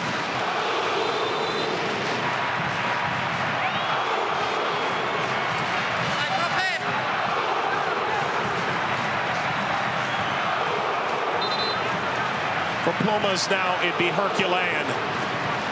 But they have to start somewhere. Alvarez pings this forward. Skyward off the head of Yamar. In 1994, they played 2 preseason matches, Pumas in Seattle. They played at a high school in Yakima, Washington. Pumas won it. Seattle then defeated Pumas at the Tacoma Dome, a nearby city in Washington. The corner, a header away.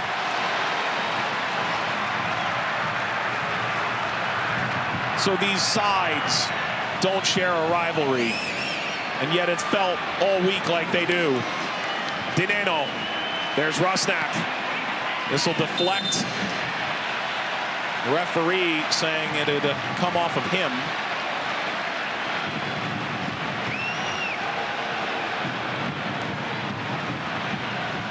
Another look at the goal. It's so good. You just have to recognize what you have to do to push yourself to this level. Up 1-0 would be easy enough, Mike, to knock the ball and allow one, maybe a secondary player to get involved. But instead, the grind never stops within this group. The front four really struggled within the first game. The looks that came, certainly not aplenty. A few from dead ball situations. Extremely active tonight. And with just inside 10 minutes to go, to push yourself in that fashion, knowing that the reward could be much higher than the risk. Beyond impressive.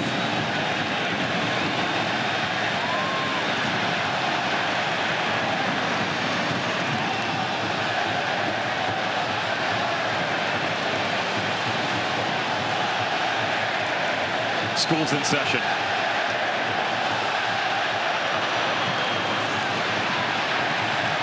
Ricochet is back to a sounder. Rusnak for Rui Diaz. Neymar. Roldan. We'll have some work to do here.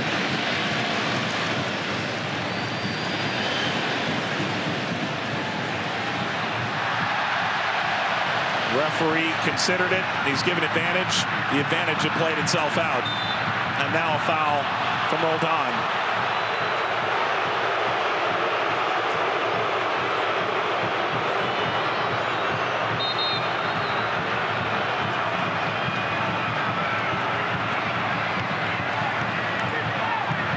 I told you coming in, you asked me point blank what the difference would be in this game.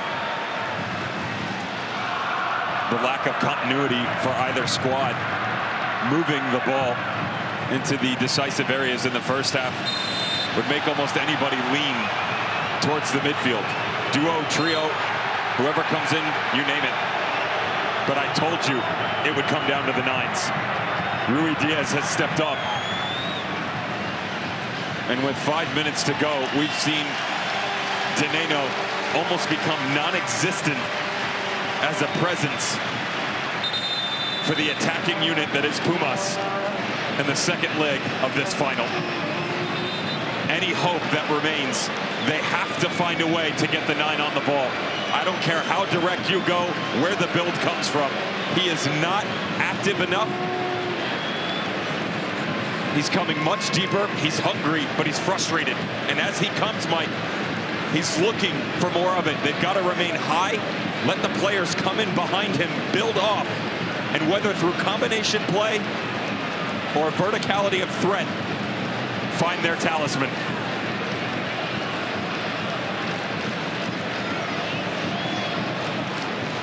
Arriaga being attended to. 4 minutes and stoppage time remain. A 22-year hex on American teams in CONCACAF.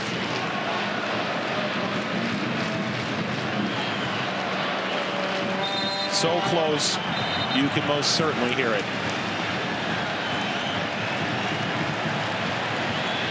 The Pumas faithful unleash one last tifo.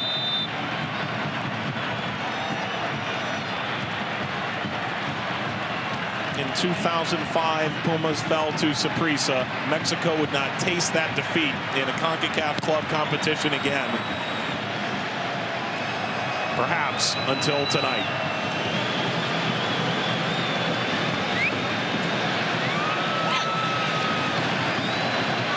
$68,741 lights illuminate alongside the floodlights here in Seattle. Here come the Sounders for another. Jordan Morris. Morris off the post. The follow-up is in. Surely now. Lindero.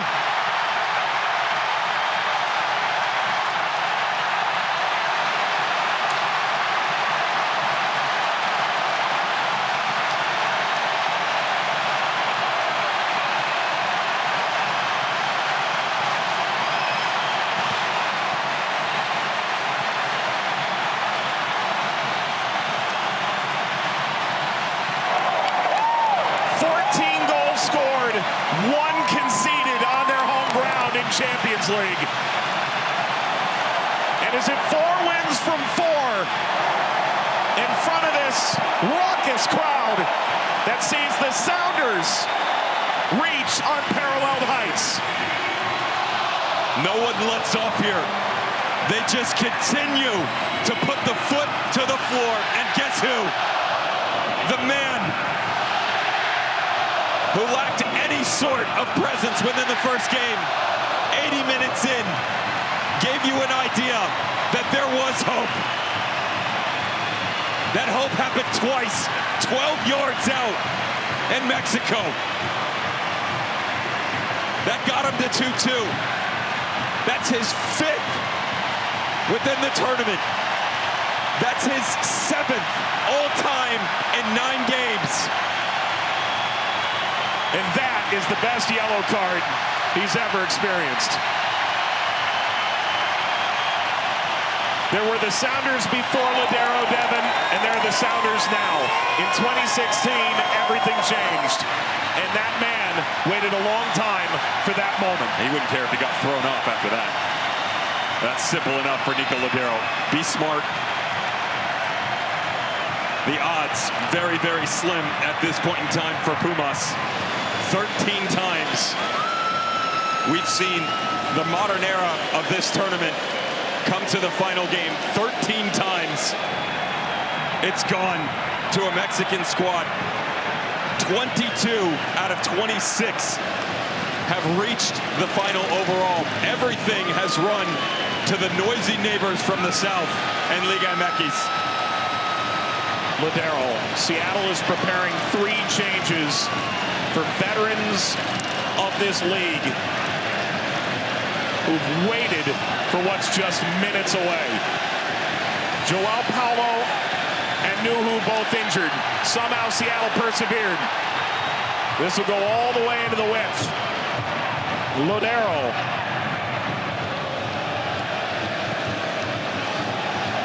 Surely there are many in Mexico and beyond its borders as Vargas turns, who will say one Champions League title alone doesn't change decades of dominance.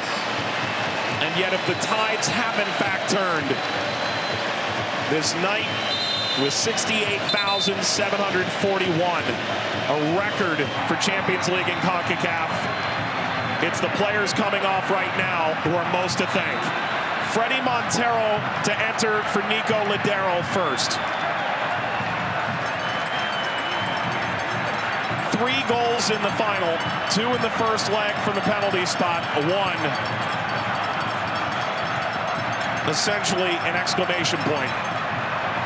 The Sounders have only 1 window left to use for these 3 subs due to the 2 first-half injuries. They'll take the set piece with this allotment on the field. 1 of the 4 minutes gone. Lodeiro tried to return. Lodeiro steps in. This will get out. And the 4th official will put up fateful numbers. Montero for Lodeiro. And this crowd is about to go absolutely berserk.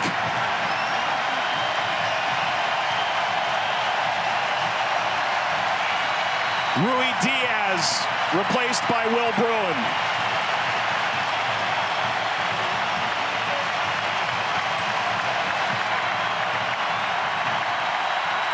And Jackson Reagan on for Jordan Morris. Stefan Fry raises his arms. The celebration's already begun here in Seattle. Devin, Lodeiro, Rui Diaz, Morris. It's hard to imagine players that more deserve this curtain call in front of this crowd.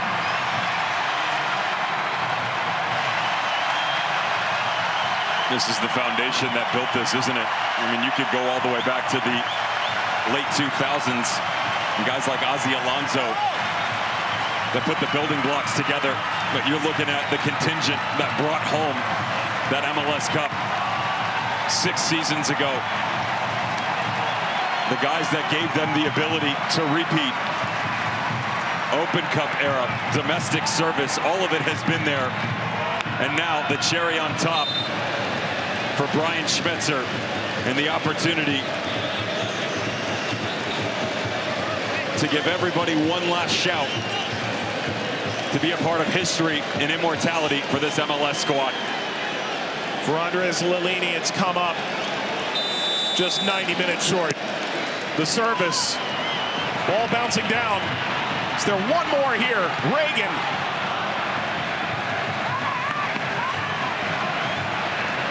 He's put 14 from the academy into the first team in 2 years.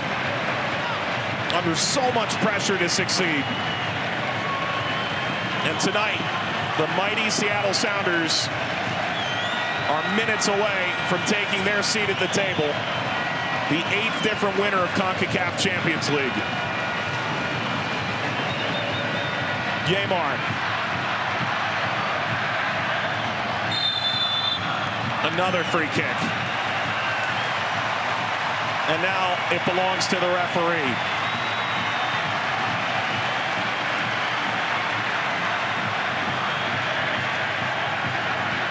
That vaunted trio are just waiting to rush the field.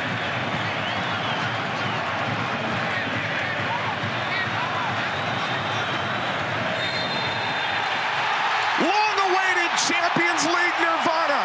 The Seattle Sounders wear the King's crown. CONCACAF Champions League winners in 2022.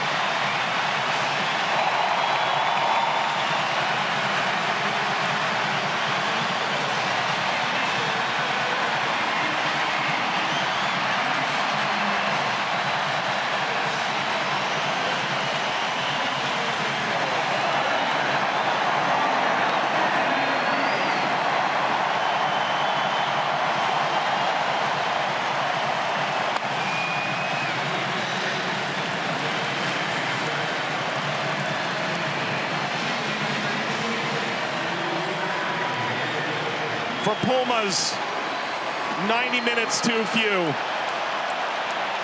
An incredible run. Penalties against New England from 3-0 down. But it's a 3-0 defeat at the hands of the Sounders that they'll have no chance to recover from. Rui Diaz in the 45th and the 80th. Ladero in the 88th. Schmetzer adds his name to the list of truly great American coaches, if it wasn't there already. And an 8th major trophy for Seattle in their MLS era is the long-awaited white whale, the one MLS could never win. An American club has won Champions League, and all along it felt like it should have been Seattle. And tonight the Sounders delight over 68,000 with a performance for the ages and the trophy lift that American soccer has dreamt about for decades.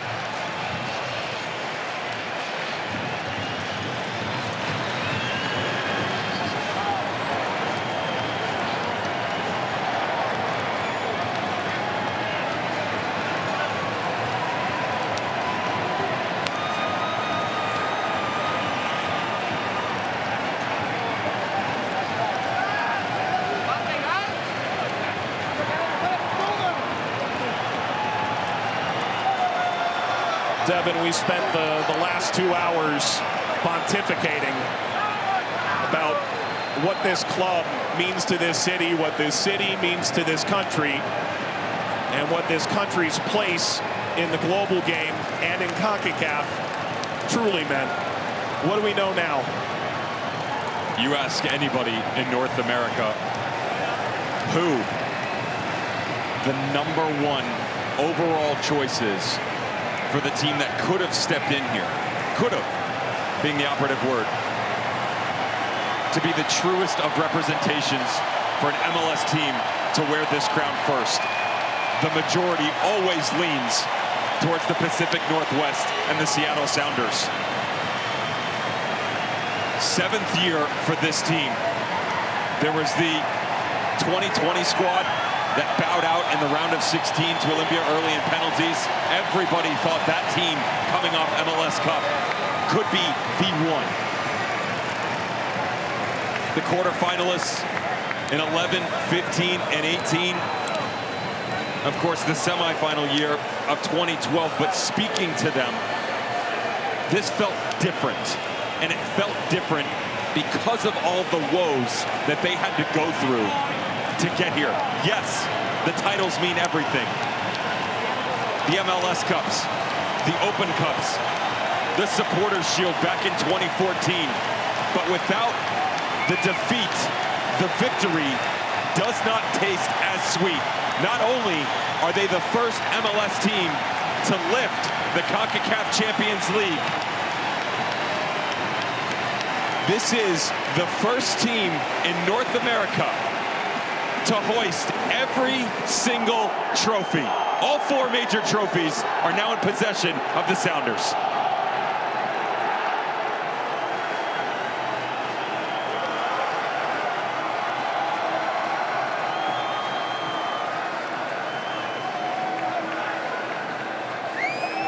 before, that the first thing only happens once, and making history. This is, you know, there will be many more CONCACAF Champions League winners, but there's only one that does it for the first time for the MLS, and so we wrote ourselves into the history books today, and I'm so proud of my team.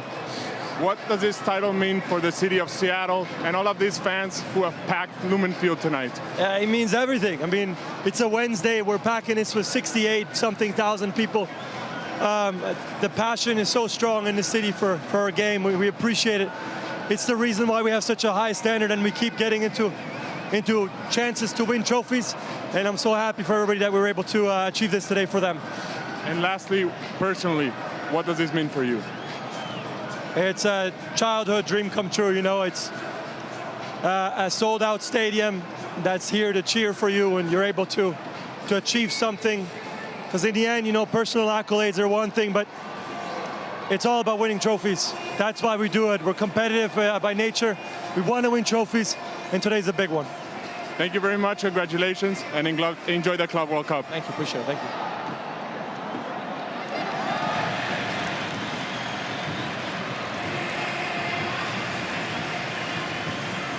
Devin, once more, Seattle made this run. They drew against Motagua, they drew against Leon, they drew against NYCFC, they drew against Pumas. 4 draws on the road, but they never lost. It is an extraordinary feat to go undefeated in CONCACAF Champions League. It's something that isn't a frequent occurrence. It's actually the only 5th time within this tournament in the modern era that it's been able to be done. Most recently, Monterrey last year. 6 wins, just 1 draw to their name. Every other team has had at least 6 wins. Club America did it in 15 and 16. And then Monterrey 2 more times, the back-to-back in 11 and the 12-13 edition of it all. The gravity of what has just taken place, truly difficult to put into words. The context from Stefan Fry, probably the best.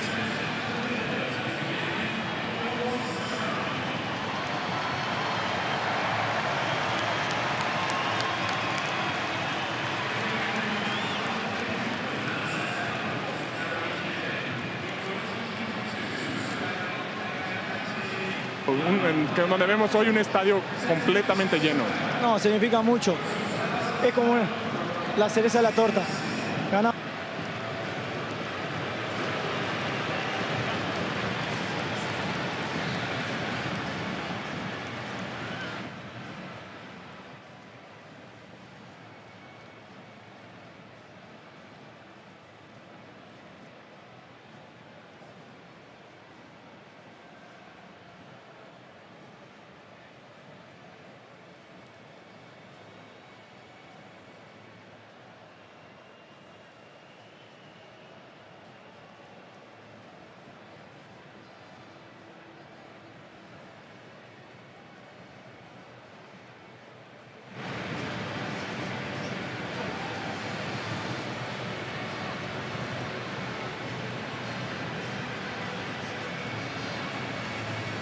The CONCACAF Champions League anthem has started to play here in Seattle. 79 days, 74 goals. And the first MLS champion, the first American champion, and the 8th different champion in CONCACAF Champions League.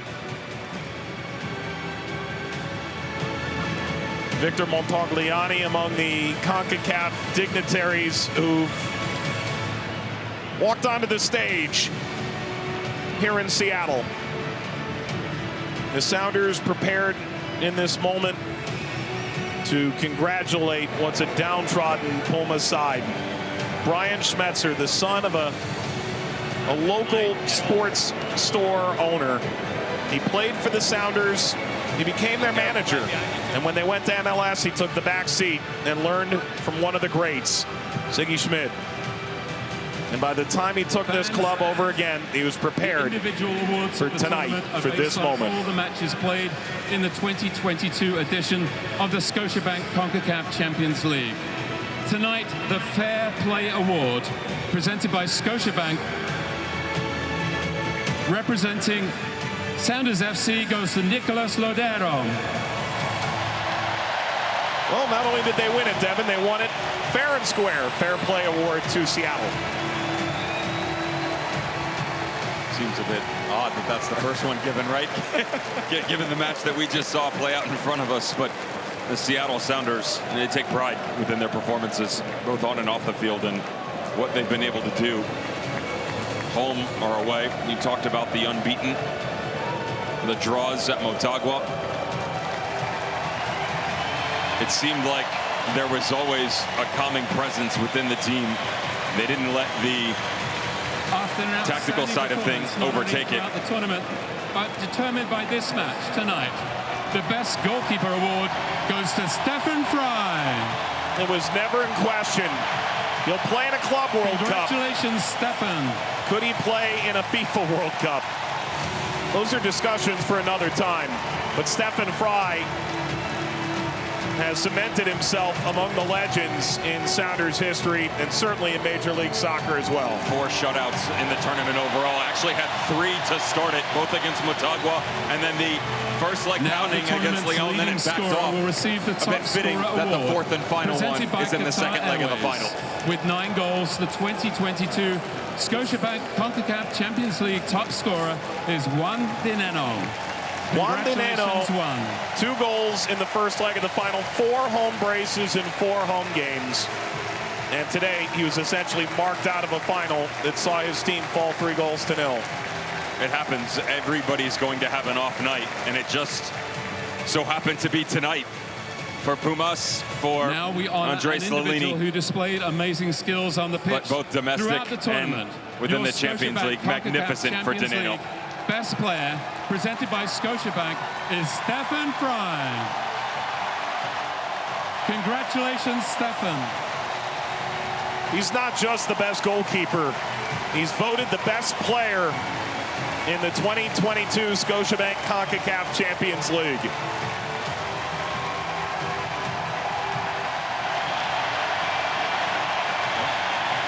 Tonight, CONCACAF recognizes and honors the match officials. Any official who works a Champions League final in any region is on as big a stage as that region can provide. Said Martinez and his crew tonight, nary a foot wrong. And as that 30-year-old referee dreams of eventually officiating more than Gold Cup, more than Champions League finals, he and his crew have done a phenomenal job tonight.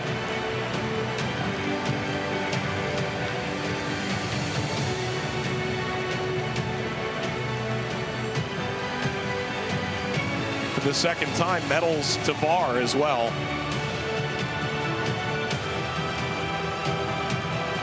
Always nice to get a medal when you're not called upon for your services. Not even running. Congratulate the 2022 Scotiabank Concacaf League runner-up, Pumas. Devin, they're going to take the medals around their necks. They're going to take this experience with them. The heartbreak they feel right now, however, will almost assuredly stick with them as well. Remember, most of the words coming out of the Sounders organization in those press conferences was about heartbreak. It was about the moments lost that enabled them to get back to this opportunity to create retribution from within. I would say the same for Andres Lalini and this special journey that they're on together. Regardless of the manager's future, or who stands up top within the lineup itself, like a Juan Dineno, there's just too much talent for these young men and what they've been able to do over the past couple of months. Certainly a marathon completed just short of the finish line in second place. But with performances like you got in Liga MX against Pachuca over the weekend, what we saw in almost every single game within the 2022 edition of CONCACAF Champions League, one has to imagine that the future is certainly bright for Lalini and the boys in the white shirts.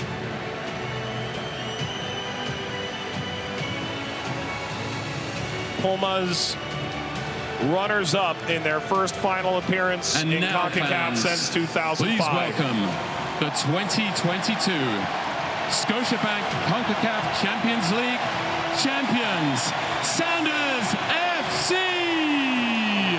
And now a sight never before seen. An American side receiving their winners' medals in CONCACAF Champions League. Joao Paulo will do it on crutches. For the rest of these vaunted Sounders, their place in history is etched permanently.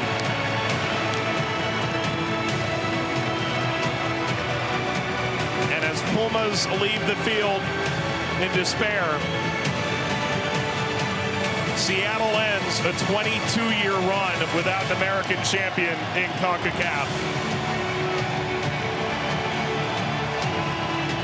Maybe, Devin, the most appreciated organization in American soccer, win or lose.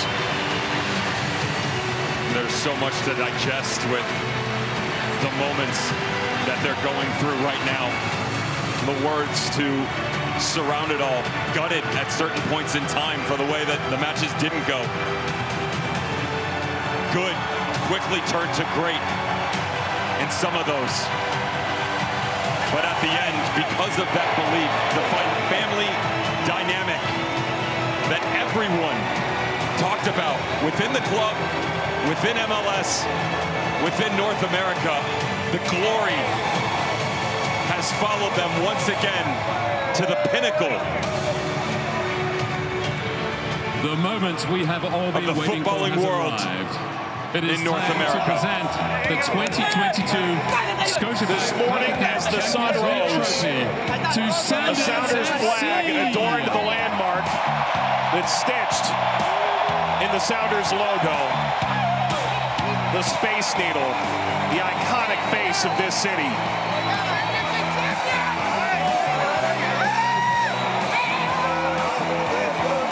Rave green, a color that's come to symbolize the renaissance of the game in this country.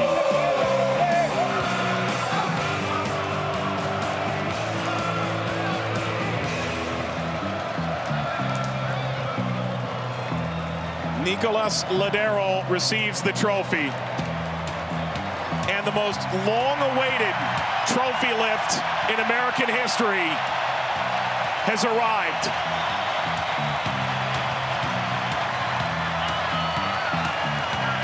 The Seattle Sounders have won CONCACAF Champions League in 2022.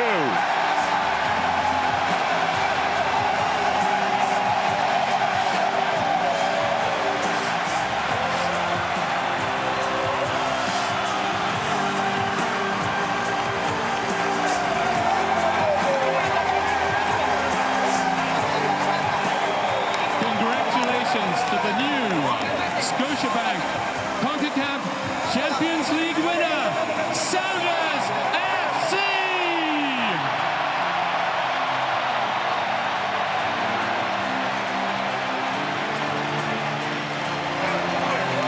Glimmering confetti, smoke and fireworks.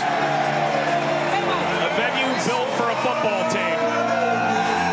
Packed to capacity for a soccer team.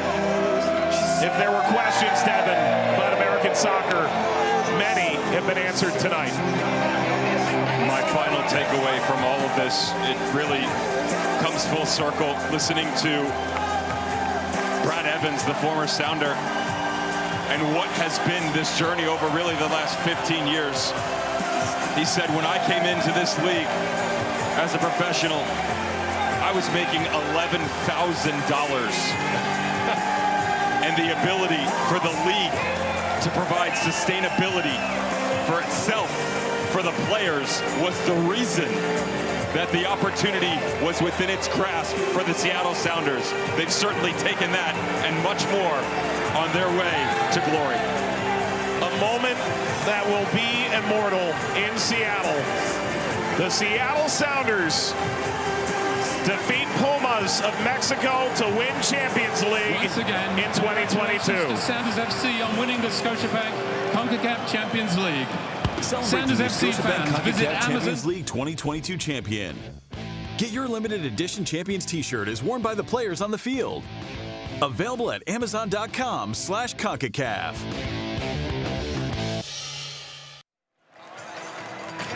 The ownership group here in Seattle is an intriguing mix of celebrities and athletes and musicians like Macklemore, whose music billows out of the speakers here. Many of these fans will try their very best not to leave. Qatar Airways, the official And they will continue to celebrate whether they leave this venue or not. In the gorgeous city along the Puget Sound of Seattle, Washington. The Sounders 5-2 on aggregate, 3-0 on the night. Leave with the trophy that America has longed for, and they ruthlessly take it. Inspires kids and transforms futures. The Sounders Football Club on Facebook to learn more. take CONCACAF Champions League glory in 2022. CONCACAF gratefully acknowledges the outstanding support of the tournament partners, Scotiabank, Qatar Airways, and Nike. CONCACAF appreciates the unconditional support of our competition sponsors. To our fans watching from home, thank you. We hope you enjoyed the 2022 Scotiabank CONCACAF Champions League Final. Have a good night. It is Join us on Sunday, May 15th. a jaw-dropping exhibition. Anniversary of Title IX and Washington Youth Soccer. The Sounders 68,741. In more ways than one, there was going to be history tonight. I'm your stadium announcer. 2 goals from Raul Ruidiaz and the exclamation point from Nico Ladero.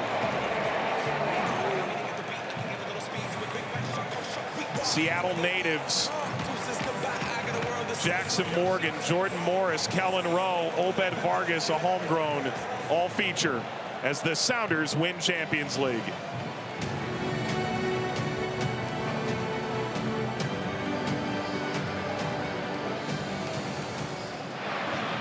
Full-time highlights from a night to be remembered. The Seattle Sounders fell behind but not out in the early going. 2 injuries, but it's Ruidiaz with the breakthrough in the 45th. It's a second chance opportunity as the ball had whipped back in from a set piece in the corner.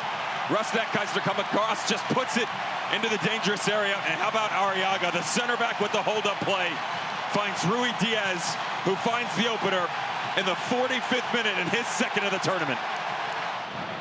Ruidiaz ultimately wouldn't be denied a second, but Fry denies everything. Another clean sheet when it mattered most. The best looks that you saw out of the visitors all night long came from the exterior.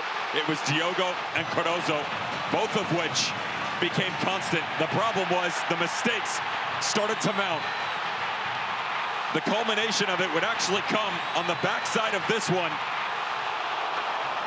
as Talavera terribly gifts it away, and then the build that was on the counter. About 90 seconds later, beautiful movement off the back line. Watch the trailing run at the top of the box. Ruidiaz, his understanding that the defender is going to commit to the most dangerous player, which is Nico Ladero. Ruidiaz trusts the fact that Morris is going to find Ladero, and his unselfish nature will once again provide an opportunity for the 9. He does so and extends the lead to 2-0. Ruidiaz, a quiet tournament from the score sheet. But when it mattered most, the goal scorer of Seattle's dreams provides 2 dream moments. Seattle 4, Pumas 2 on aggregate. The Sounders would find a third.